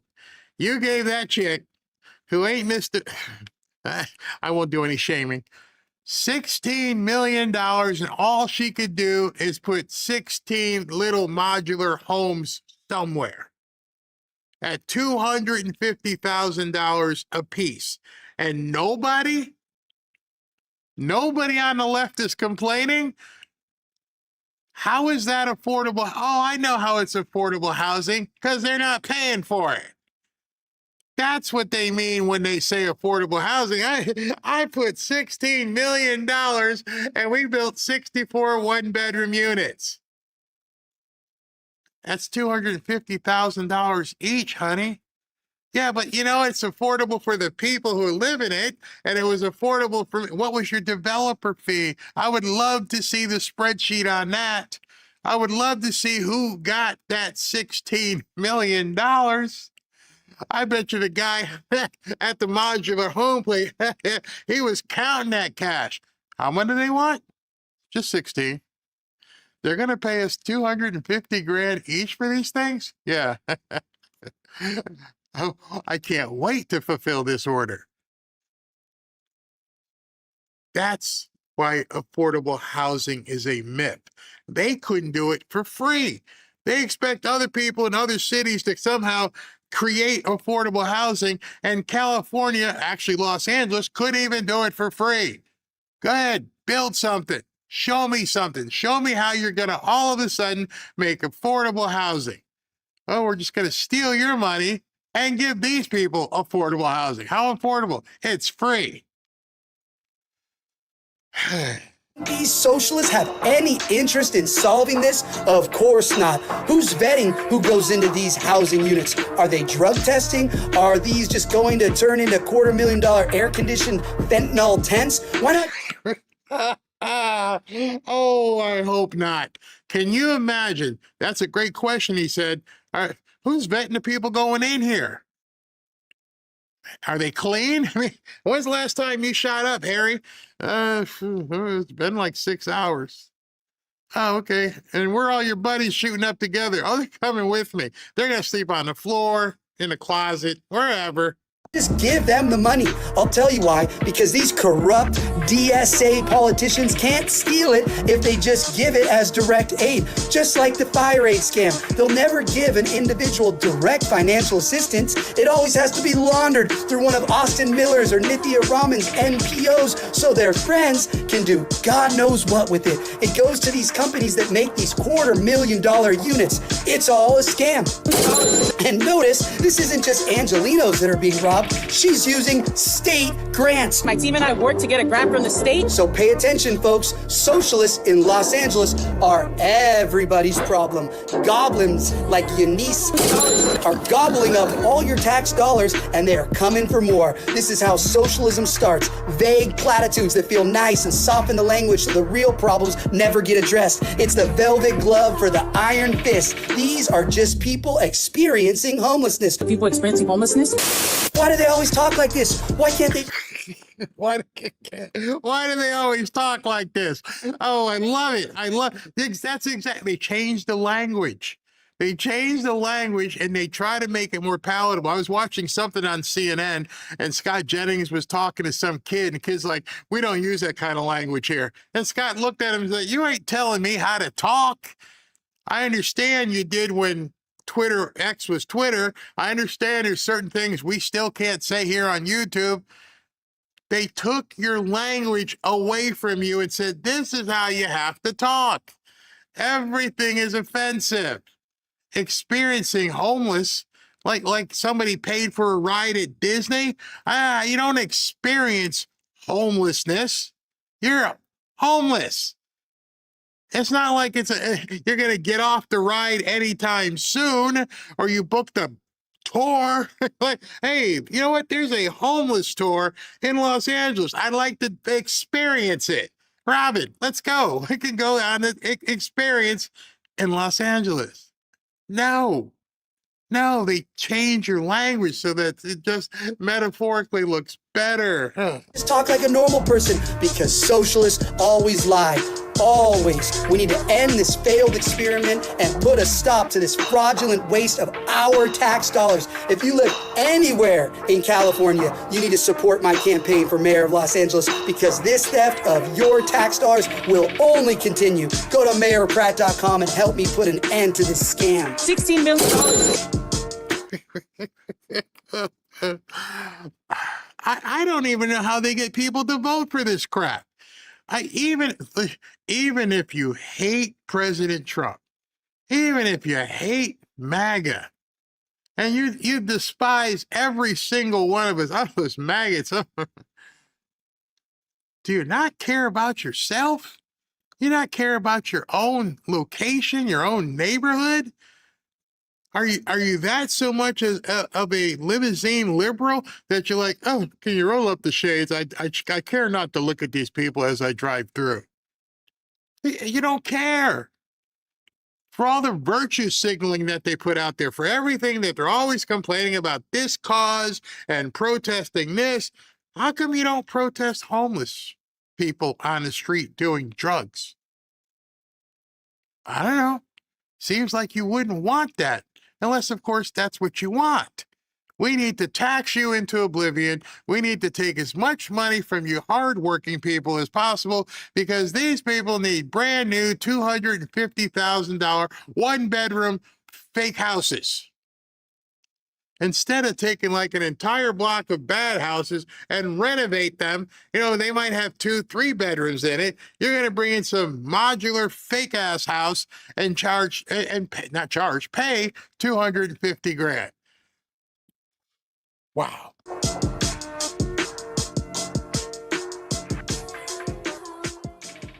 We're here at the 6th Street Bridge in downtown Los Angeles. It is beautiful, if only you could see it. But all the lights have been allowed to be stolen from...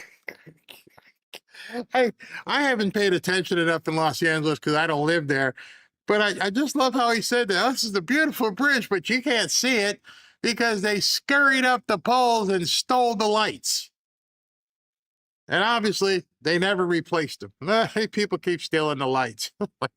So you gave in. Again, the white flag in Los Angeles is being waved. You've decided they win. They steal everything. Taxpayer money because Mayor Basura and Nithya Raman and her DSA City Council let criminals run the streets. But don't worry, Mayor Basura is planning to take $200 million of our tax money to get solar power lights. Oh, because the criminals won't steal those. But don't worry, Nithya Raman has suggested putting cages around the lights. That's right. You're doing everything except cleaning up your city. Let's spend $200 million, which we don't have, on lights that don't work to keep people from stealing them. Instead of, I don't know, just like every other city, putting up lights and making sure that people aren't shimmying up the damn poles and stealing the wiring, the copper, or whatever, so that they can then go sell it and smoke it up. You have a problem that can be fixed, but you're choosing to make the rest of us pay for it. Not us. $200 million for seriously? $200 million for solar powered lights because you don't want to stop people from shimmying up the pole and stealing it. Cages, that'll stop them. So if you're sick of your tax money getting burned by these criminals, you better vote for Mayor Pratt. The ballots drop May 4th. Turn them in. Go get your grandma to vote. Get everyone to vote. We're going to get rid of the DSA. We're going to get rid of Mayor Basura. And we're going to save LA so we can see this beautiful city. I keep trying. That's how he's going to lose. They know it. Voting, the election, I believe, is June 2nd or June 3rd. They just started voting on May 4th. In the mail. Everybody just stuff it. And that's how he's going to lose. Can't get a fair shake out there. Nobody's watching the mailboxes. Nobody's looking at the drop boxes. Here's a whole gallon of them. It's so rigged. The poor guy's fighting, trying to tell people, look what's happening to your city. Unreal. I tell everyone that, they try to put me in a box. I didn't run to be a political party. I didn't run to be a politician. I ran because I experienced what city leadership failure at the ultimate level is. That's why I stepped up. That's what cuts through. So the media and everyone wants to jump on and be like, oh, Spencer's our guy. No, I'm the citizen. I'm the angry taxpayer. You can be a Democrat and love me. You can be a Republican and love me. The only people that don't love me are communists and socialists, and I don't want them to love me. All right, so he set this next 20 seconds up perfectly. And just like every single Democrat out there, and if you've been watching this show, especially for the last week, I've told you they only have 3 playbooks.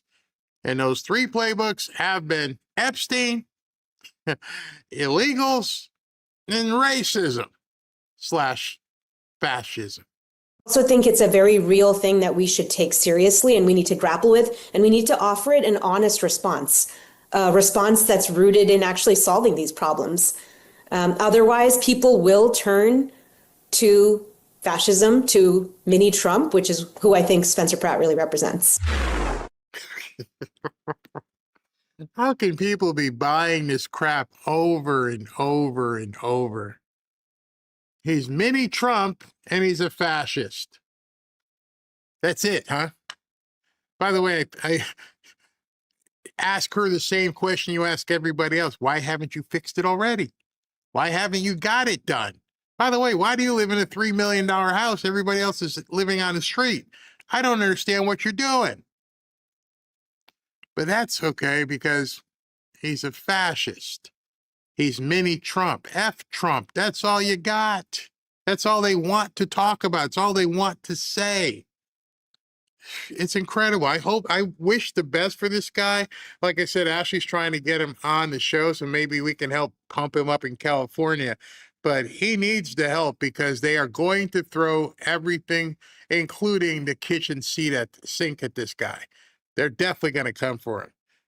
SB, what do you think about Spencer? You got a chance? Oh, I love him. Yeah, well, his odds are going up, up, up. Polymarket said 17 points just the last week.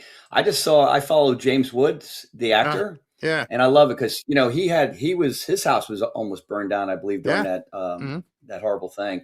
Anyway, he writes, they burned down his house and now he's going to burn down their whole, I'll say it, shitty operation. Man, whoever imagined Spencer Pratt would become a folk hero saving Los Angeles?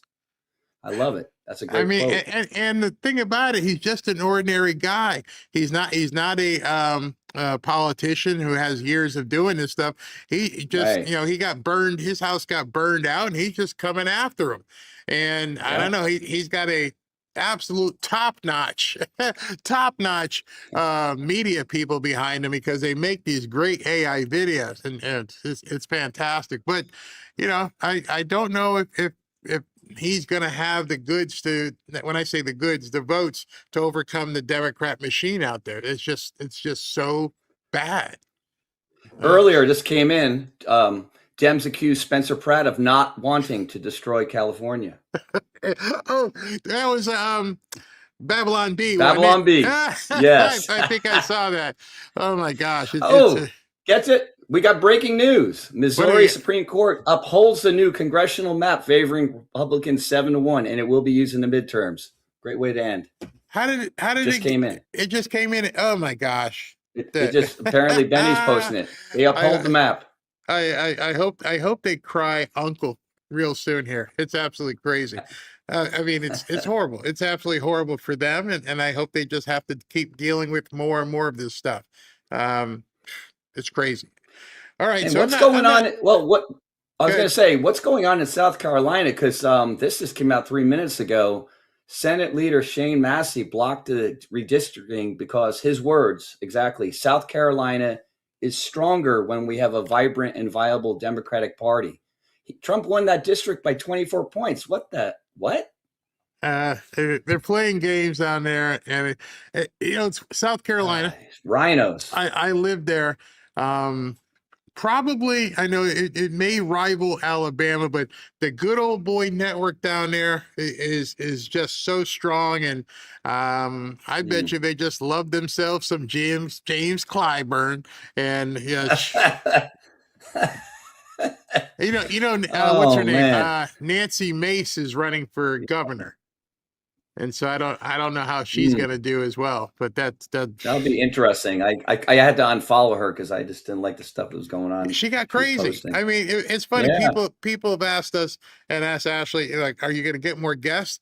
And I could literally go through person after person after person that we've interviewed, and almost every single one of them have turned into bat crazy people.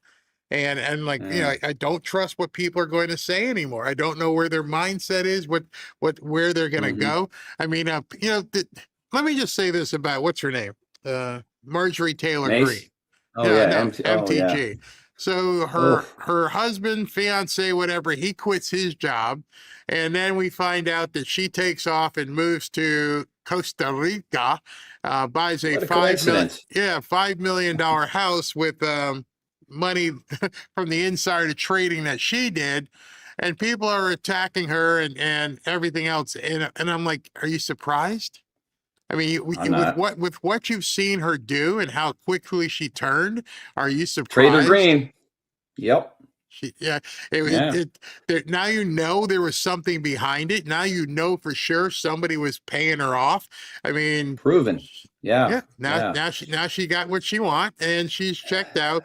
And then, unfortunately, there'll still be people who will follow her on X when I don't think she has any credibility anymore. But they'll follow her because she hates Trump, or at least she's being paid to Yeah. hate Trump, which is good enough for them. Yeah, she'll be on The View again because that's where she belongs. With a bunch of those cackling, screeching hens. I'll throw the feed out. Oh gosh.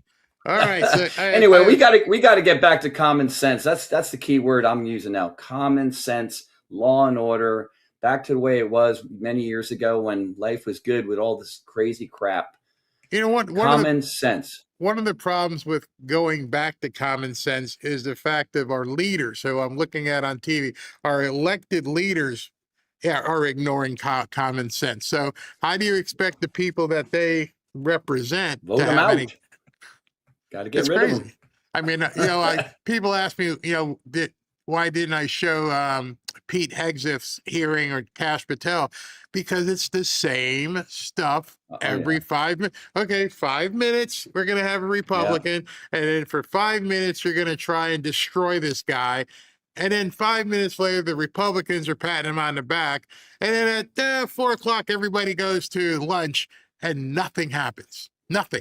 Yeah, well, if you come back to Barry's show, we'll give you the condensed version. He'll say some, and I'll give some of the comedy parts. See, you get it all in just a few minutes. You don't have to watch 3-4 hours of that. Man, absolutely correct. I did see one part which was funny. Chris Coons, I'll see if I put it together tomorrow since we'll have so much time. Chris Coons was talking about money going to Ukraine. And Pete Hegseth said, we'll check on it. We'll see what we can do. And Chris, with a serious face, said, 400 million is such a small amount of money. Why are we holding it up? I'm like, wait a minute. You're bitching about what's going on at the reflection pond, but you want to give Ukraine 400 million. That's our freaking money. I mean, we should all be. Oh man! And he said it. Yeah, it ticks me off. Just a small amount of money. You shouldn't right. even be worried about it. All right, let me get one more section, and then see if I got time. Okay. All right, talk to you in a minute. I mean, it'll drive you absolutely crazy at this point in terms of how these people react to things. All right, so let me talk to you about, what am I talking about? I'm talking to you about Chapter. Last one of the day. As you know, Medicare is quite confusing. As someone who turned 65 a couple months ago, I can confirm this. Keeping track of enrollment periods, understanding all your options, and making sure you're on the right plan takes too much time and energy. And between Medicare scams, corrupt agents, and bloated insurance companies, it's easy to make mistakes that can cost you thousands. That's why I'm happy I got together with the people from Chapter. They're actually honest, and the only Medicare advisor that looks at every single plan nationwide, helping people save an average of $1,100 a year. People are relieved when they talk to Chapter. These guys won't push you to buy a plan you don't want, and their support is completely free. So if you're turning 65 soon or have questions now about your Medicare coverage, call them at 475-328-3545 to get the most out of Medicare. And most people who've called them, they're simply saying they wish they'd called them sooner. So give them a call. Be back in 90 seconds.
back to Fanfare with Barry Cunningham.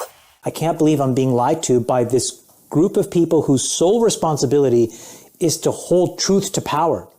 You went from being a large Democrat donor to now a very outspoken proponent on the other side of the aisle. This is not about politics for me. It's about the truth. There was a moment where I was basically like everybody else and pretty brainwashed. My media diet was very much the same as everybody else's. I read the New York Times and the Wall Street Journal. I watched a little bit of CNN, a little bit of CNBC, a little bit of MSNBC, a little bit of CBS. Economist every now and then you encounter it on a plane, and you think you know what's going on.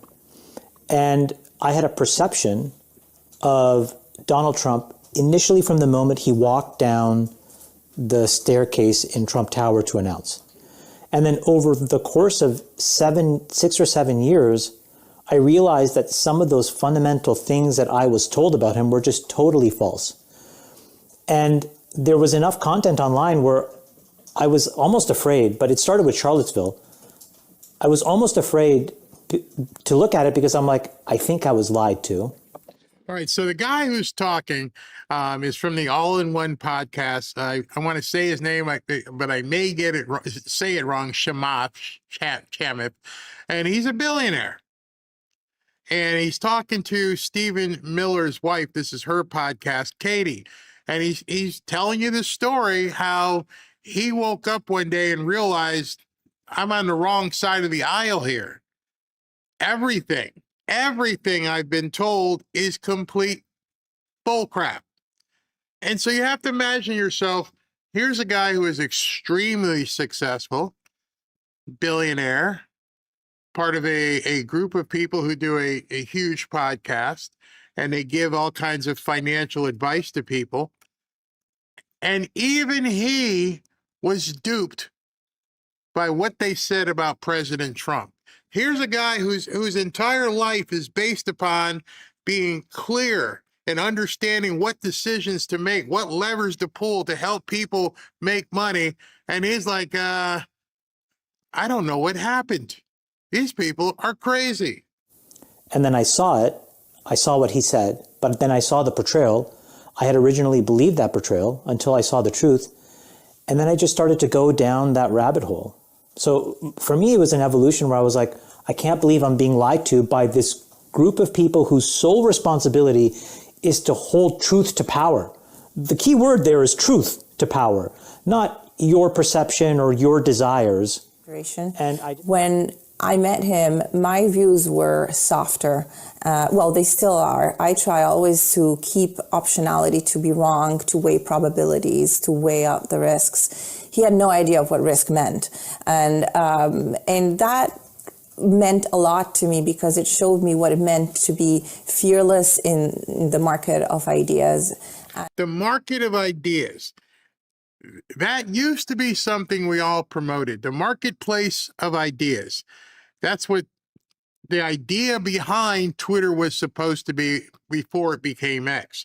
That's the idea that all of this social media was supposed to be before the deep state got their fangs into it, before the deep state worked with some of these people to basically co-opt your ideas and your thoughts. When we first, and I was one of the early adopters of Twitter, I thought that's what it was. We were all going to be able to talk to each other and exchange ideas. Man, I'm looking at this property. What do you think? Oh, hey, I don't know if that works. Let's look at this one. Hey, listen, how about your football? Oh, yeah, Notre Dame's doing fair. I could talk to anybody. I remember when I got into marketing, I used to have dialogue with the CEO, the CEO of Airbnb, the director of marketing of Coca-Cola, the CMO of Target. It was amazing. Like, wow, I'm actually talking to the CEO and the CMO of Target. And it did so much for my advertising business. And then, of course, so much for my real estate business, being able to reach out to an agent or someone who's doing something in, I don't know, Idaho. And it was a giant marketplace, really, of ideas. Marketplace meaning Can you do something that's going to help your business? It put LinkedIn to shame. We were able to talk and discuss it. If you weren't on the early days of Twitter, you missed out of what it was supposed to be like. And now the evolution, even under Elon at this point, and I see they're trying to dial it back. We need to get back to where people just talk to each other. And there was no predicate. Hey, are you a Democrat? No, nobody asked that. It truly was a marketplace of ideas. And then the sinister stuff started happening. And the sinister stuff where they started tracking everything. Full disclosure, when I was advertising, I knew how, as I mentioned it to you before, I could track every single thing people were doing. If they clicked that thing, I got your data. I knew if you used your credit card in the last 7 days. I knew what zip code you lived in. Facebook was giving me everything. Many people don't know that. I had so much data. People would come to me and say, can you sell me some data? Oh, what do you need? I need divorced people in area code 20051. Okay, I got that. How about divorced people with kids? Yeah, I got them too. It literally was like that. But it was a marketplace where now I could, some lawyer that wanted to talk to somebody who maybe was going to buy a house or get divorced. I already knew who was going to do it before they knew it. AI wasn't even there yet. It was just a complete marketplace of ideas. I just wanted to explain to you what she was talking about. And in this way, I've noticed this journey. I've noticed him change. I've noticed him integrate a lot more of the things that were important for me, like measurement, judgment. But he factored them in with experience instead of starting off from the idea of wanting to be right. There's a long-standing myth that low-information voters buy into. It's that Republicans are for the rich and the Democrats are for the little guy, the party of the poor. But at the American Thinker website, pundit Derek Wilburn ran the numbers, and the economic data during the regime turns the myth on its head. Wilburn found that under the first 6 years of the Obama administration, the rich have gotten very rich. The poor have gotten very poor. In 2008, there were 39.8 million families living under the poverty line. In 2014, the number's projected to be right around 50 million. There are over 40. How could that be? You see, Obama was supposedly a man of the people. How did the poverty line expand to the point where rich got richer, poor got poorer, to the point where 50 million people under the first black president were living below the poverty line? Well, it happened because that was the intent. 6 million Americans on food stamps, another stat that's risen dramatically under Obama. The bottom line is that the number of American families collecting some kind of welfare under Obama is at a post-Depression era high. One figure that Wilburn did not include in the mix is the 90 million people chronically unemployed. Now, meanwhile, over 1 million new millionaires are created under Obama. How? Well, look at the taxpayer dollars the regime threw at companies like Solyndra. Green energy firms went bankrupt, but his buddies, who also happen to be donors, walked away wealthy. And look how his big Wall Street and Silicon Valley donors have made out. Under Obama's crony socialism, Obama's cronies live like kings. But low-information voters are going to keep drinking the Obama Kool-Aid as long as he pours it, because that's all many of them can afford to drink. Because Obama's going to help them at some point. You wait. I love that piece by Rush, because it explains perfectly the Democratic Party today. Everything you saw when I showed you the guy from CNN and how they're all whacked out because they think the black representation and people lied and cried and died over everything, is because that's the Kool-Aid they continue to push right now. And what I liked about what he showed there was how people who had motivation, aspiration, innovation continued to prosper.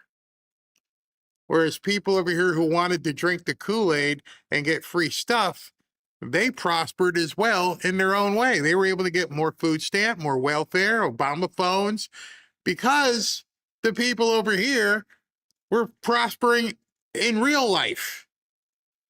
This can't happen if this doesn't churn dollars. For some reason, too many Democrats don't realize the money you're giving out is coming from the people who are getting rich, as they say, or wealthy. There's a difference. Without the people innovating, disrupting, driving business, owning business, making money, this can't happen. Whatever we say about Obama, he understood that. He understood, I need to let these people keep making bank so that I can keep these people in the hood. The problem is, at this point, the Bernie Sanders crowd, the AOC crowd, doesn't understand, the Mandami crowd, they don't understand that you gotta promote this. If these people aren't churning, if these people aren't there buying boats and houses and cars, there's nothing to give these people over here. And President Trump at this point has realized, I got an even better idea.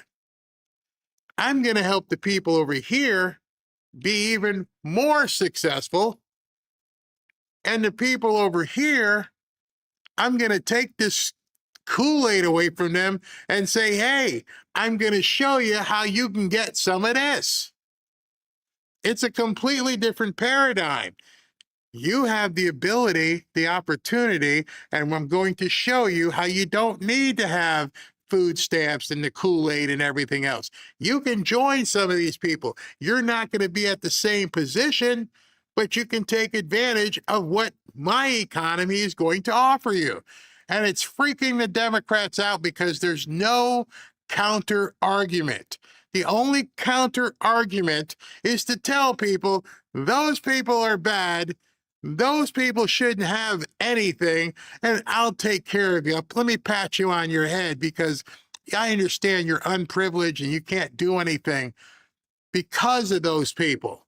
Meanwhile, Obama, their messiah, understood, hey, if they churn and burn, these people, I can give out more stuff. So I can keep my voters, they'll keep voting for me, and I'll get the rich donors to help as well. And now Mandami and AOC want to shoot, metaphorically speaking, the guys and gals who out there and churn the money. Listen to this insanity. All of a sudden, we now have a paramilitary force. We don't have a court system, right? They don't need, they don't think they need judicial warrants. So you don't get due process. So you start creating this black box system. That's right, black box warehouses. Point a finger, whether it's like, again, like we saw in Jim Crow, whether you just point a finger and 100 years ago accuse a little black boy of something, you can point a finger and accuse someone of that today. If you think once you build that machine that it's only going to be reserved to that. That's right. That's right.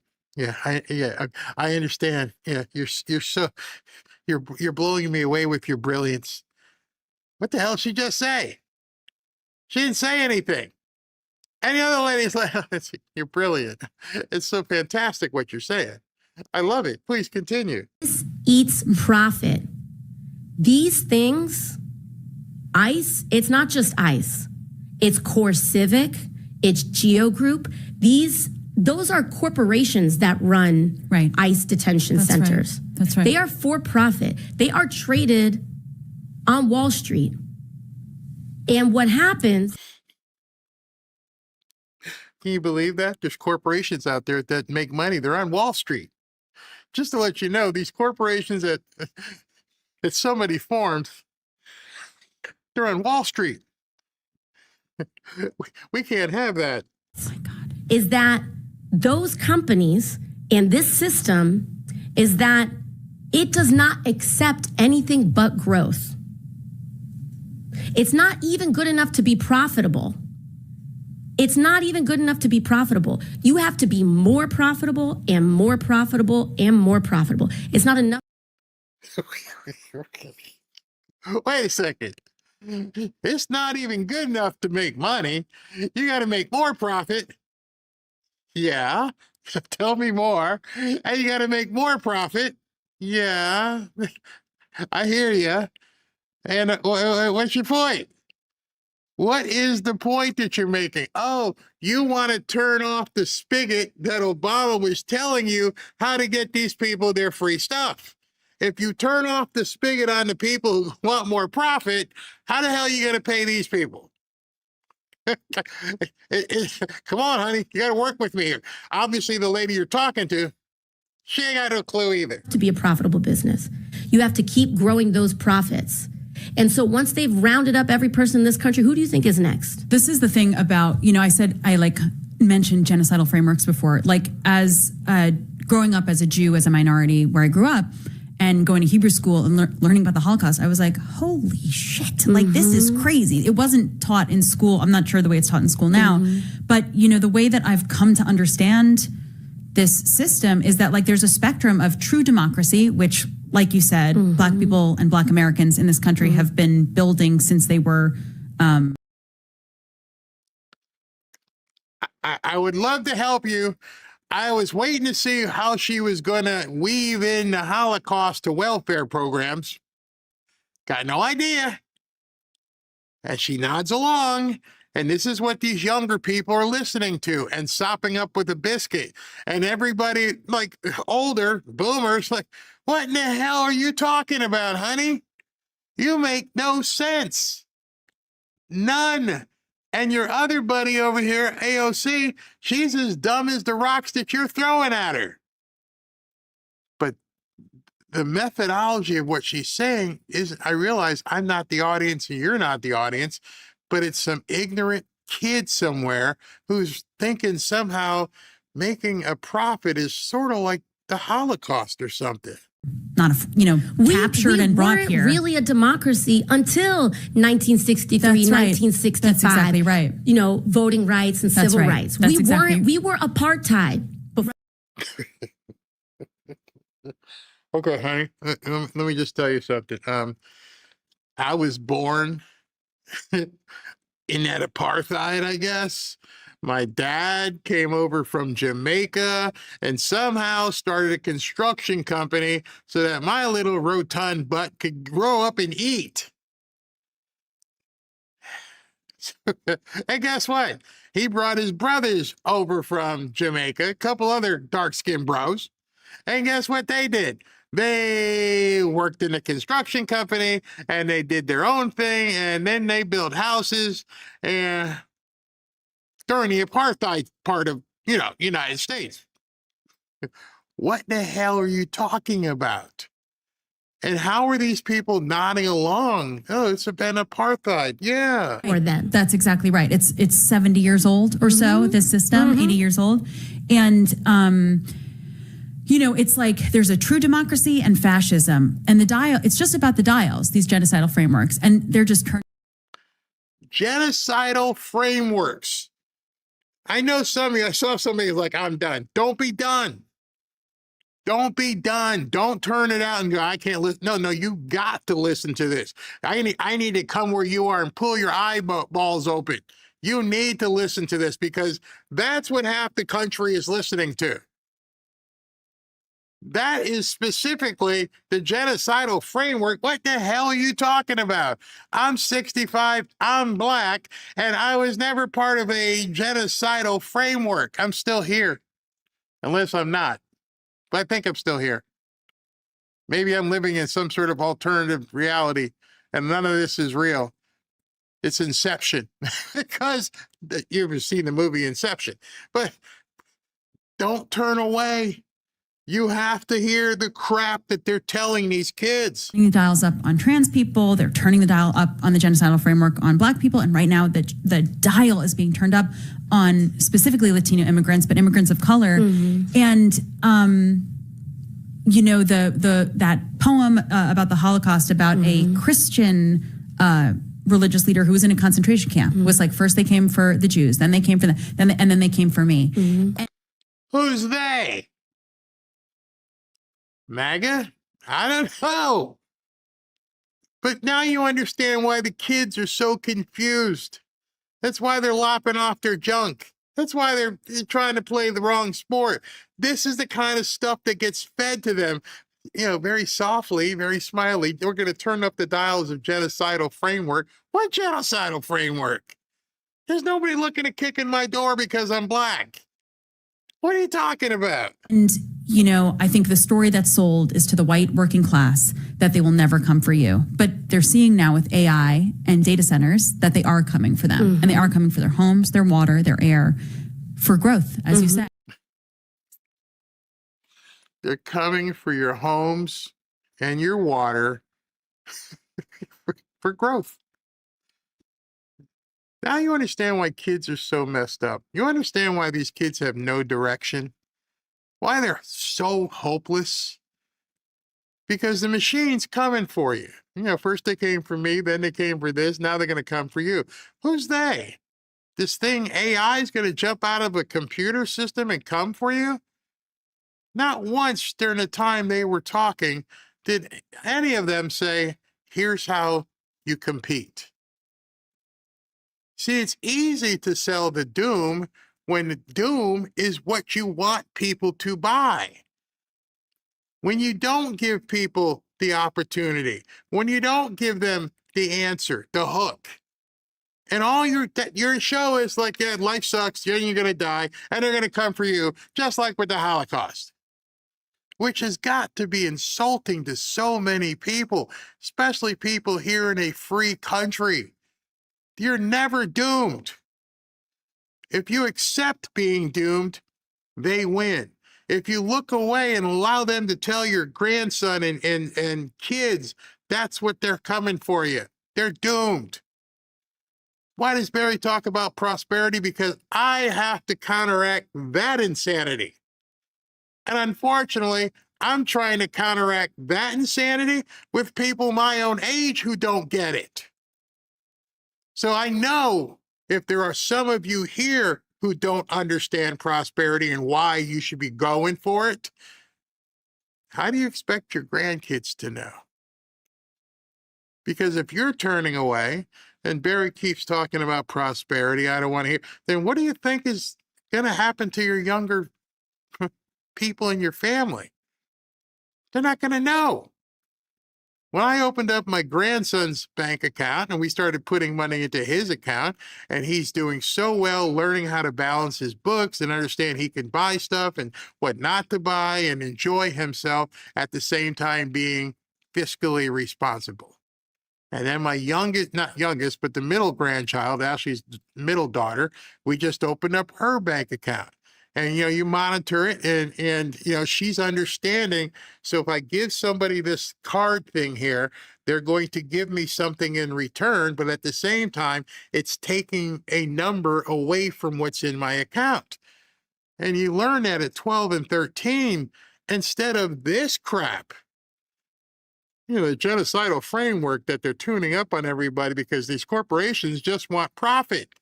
Hey, honey, when you go to the store and you buy a smoothie, that company with the sign up there is going to, give you the smoothie in exchange for the debit that they're taking out of your account. And you're getting that good so that this corporation is profitable. You see how that works, honey? I can't wait to give our youngest granddaughter her account so she can get in the game and understand, okay, this is what we need to do. Because that's the alternative. This is what we have to look forward to. Her and people like AOC telling our kids it's a genocidal framework and these corporations are just trying to make money. They want this country destroyed in order to get to their socialist nirvana, this utopia that they have in mind. They have to destroy your kids' minds. Don't look at starting a family. Cut it off. You don't need it anymore. You don't need it. You can still play in a girl sport. So there's no reason for you to have that thing dangling around.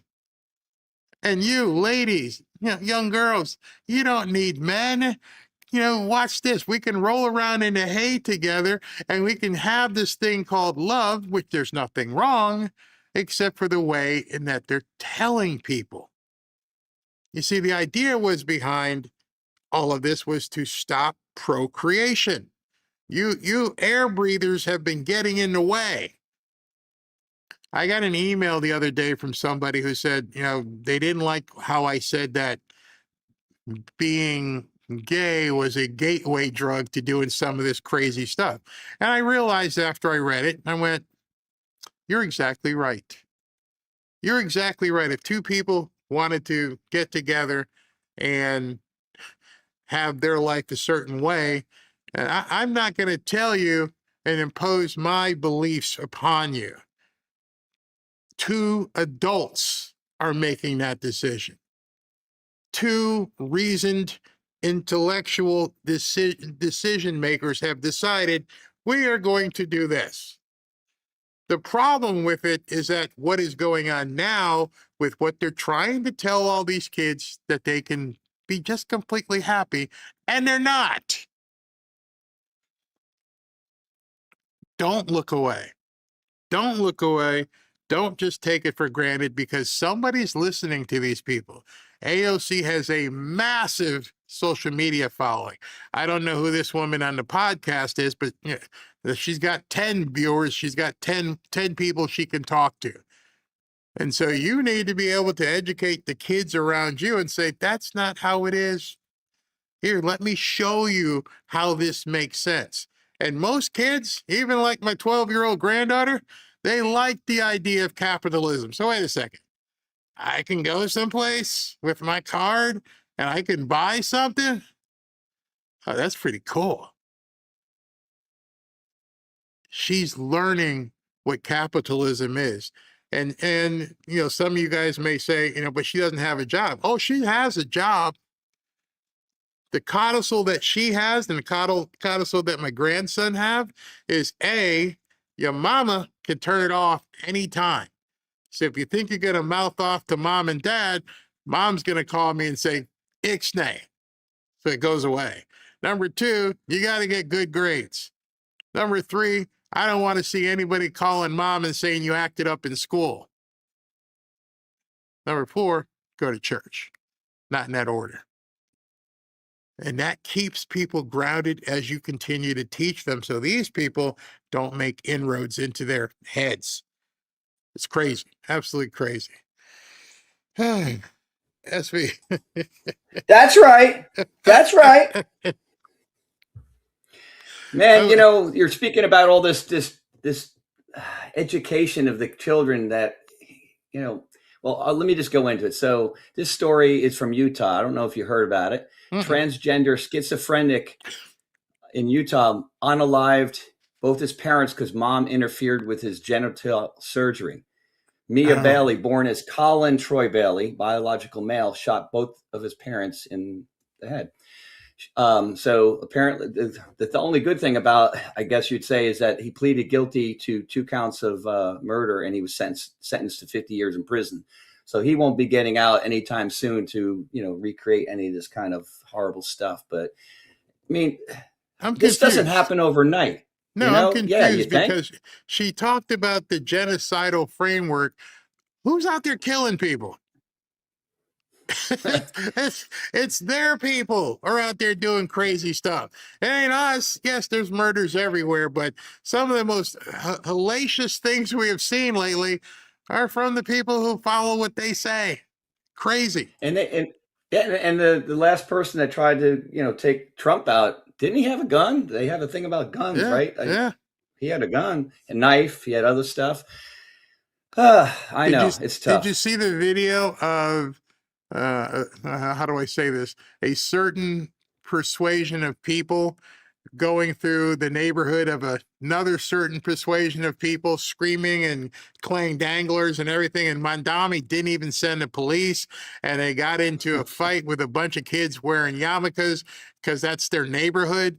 And they just decided to. Was that what you posted on X? Yeah. I think I saw that. Yeah. Okay. Yeah. I mean, he's just allowing New York to go down the hill. I mean, it's well, it already is, but I mean, you got Islamic people praying in Times Square. I mean, bells ring at 5 a.m. I mean, we got to stop this. I mean, in Japan, they're already working on it to prevent it from starting. Yeah. I posted something on X saying, you got to stop before it infects everything. It's all over the place. Yeah. So if people want to put their heads in the sand and ignore it, give it about 5 to 10 years and you'll see what happens. It's not going to be pretty. Many of you guys know that Ashley used to be a teacher, and she has told me some of the horror stories that are going on in schools at this point, and how parents don't know and parents don't see what's going on. I got to find that video. I'll show it tomorrow with the kids in high school who can't read. They don't even, and we're talking juniors and seniors who have no clue what they're reading. It's so scary. Well, do you remember, I think about a week ago, you liked it because I posted it on X, that teen takeover down in Florida. Yeah. So one of the kids had a tussle with the cop, and they interviewed him like the day after. Grok couldn't even understand what it was. Like it was some kind of weird Ebonics. It wasn't even English. No, they could. And this is our future. Hold on. Let me see while you're sitting here. If I can find it, hold on. I'll show it. Okay. Wait a minute. I'm just gonna search "kids can't read" and see if I can find it. Kids. There'll be probably a million articles on that. See if it pops up. Oh, yep. It popped right up. The first one? First one. Hold on. Let me see if it's music. Okay. I don't know if they have a problem. I guess I'll have to take it down. But we're here. You guys. I think they just interview them. I don't think it's music. You guys will not believe this. It's stunning. All right, hold on. I shake my head. Huh? Yeah, I can't strip the music out on the fly, but we'll see what happens. Okay. You won't believe this. It's stunning. All right, here we go. I just pulled it in. Okay. Okay. Read the ending score for me. She wore a suit, clothes that were. Who's this for? Extraordinary, but somewhat Gertrude? Now explain what that means. I don't know. She wore a sahalat of clothes that were extraordinary, whatever, bro, but somewhat gooch. What does that mean? She wore a lot. Wait, she wore. Bro, I don't know, bro. Can you take the card back, please? She wore a. Oh, baby. She wore a silhouette of clothes that were.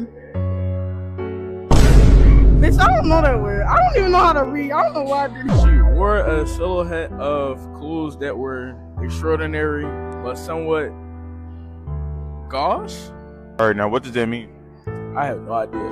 Like his clothes was nice or something like that. She wore a. I don't know what this should say. I don't know what this should say. I don't know what this should say. I can't read it. Can't read it. Can't read it. Cancel back. Now you want the best, the worst part of that? Wow. Let me tell you the worst part of that. You ready for it? You ready? You When I tell you, you'll probably go, yeah, I could see that. The worst part about it, that the kid who asked the kids the questions, the kid who made the video got suspended. What? Because they're exposing the fraud. It's another Nick Shirley. It sounds like he got suspended for taking a video and then posting it of these kids in high school not being able to read. And that's why when I hear people say, "Oh, yeah, I can't watch this anymore," I'm like, man, you gotta watch it. These kids are our hope for the future, and we have people don't even want to see what's happening. And you think people are surprised that we're going to get robots? I mean, Elon, save us again. Yikes. Let me do super chats and then get out of here and sleep until we got to go to China tomorrow. So we're not going to have a late show tonight. Are you sure? No, no, he doesn't even. He's not doing anything. Oh, that's tonight. right. It's a 14-hour. It's a 14-hour flight. Yeah, That's yeah. right. I mean, he may Yeah. do something on a plane. I don't know, but I'll cover that tomorrow. And we'll figure Okay. out.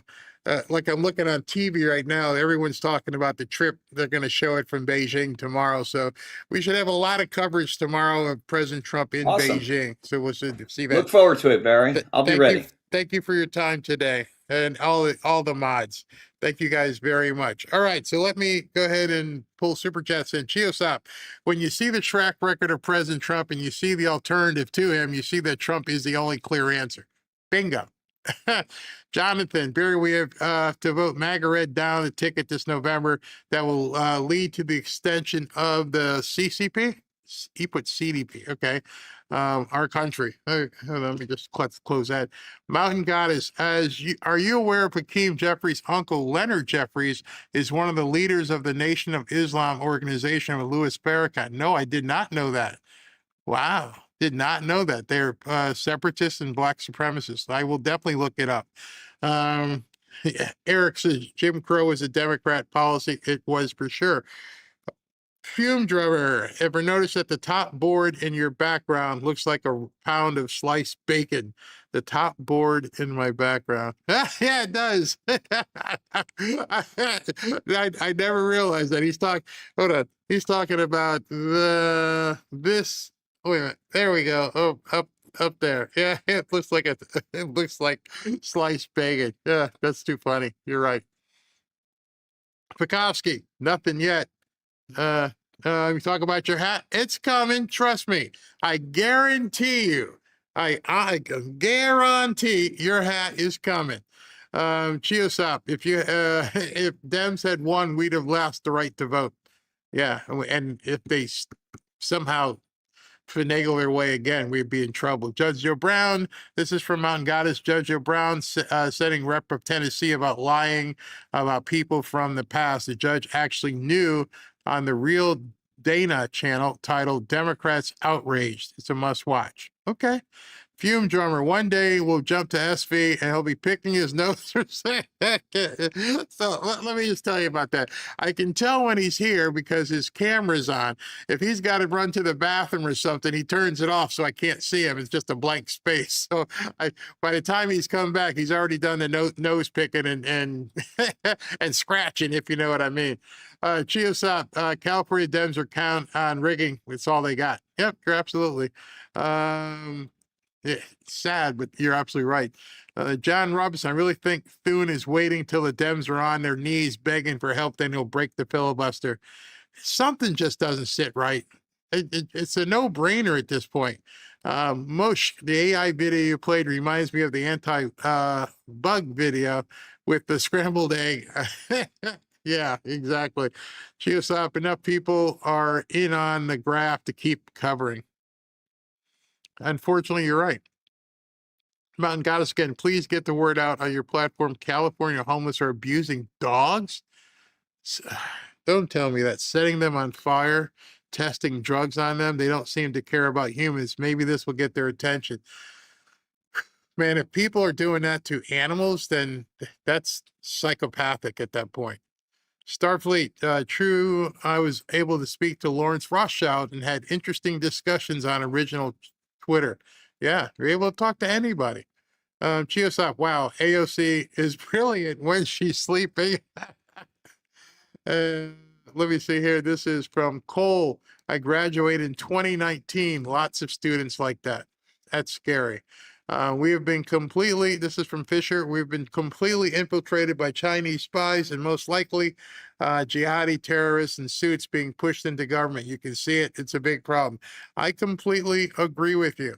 Completely agree with you. I wanted to show you SV. I don't know if he saw this, but this is huge. Absolutely huge. Justin FAFO, Tennessee Speaker of the House, removes Democrat lawmakers from, quote, all committee assignments who acted like thugs and trash when the legislature passed redistricting. Great. Now expel Representative Justin Pearson, who intimidated a police officer. Members of Democrat caucus will receive individual letters excuse me, removing them from all standing committees and subcommittees of the House except where membership is required pursuant to Rule 65 of the House rules. They will be fighting. When they hear about that, they are going to go ballistic. That they're getting removed. That's too crazy. That's too crazy, but I love it. All right. That's all I got for you today. Another short show, as SB says. We will see you tomorrow. What I'll do on X, I'll start posting the times because it's going to be crazy with President Trump in China. Let's pray for his safe passage and safe trip. Talk to you guys tomorrow.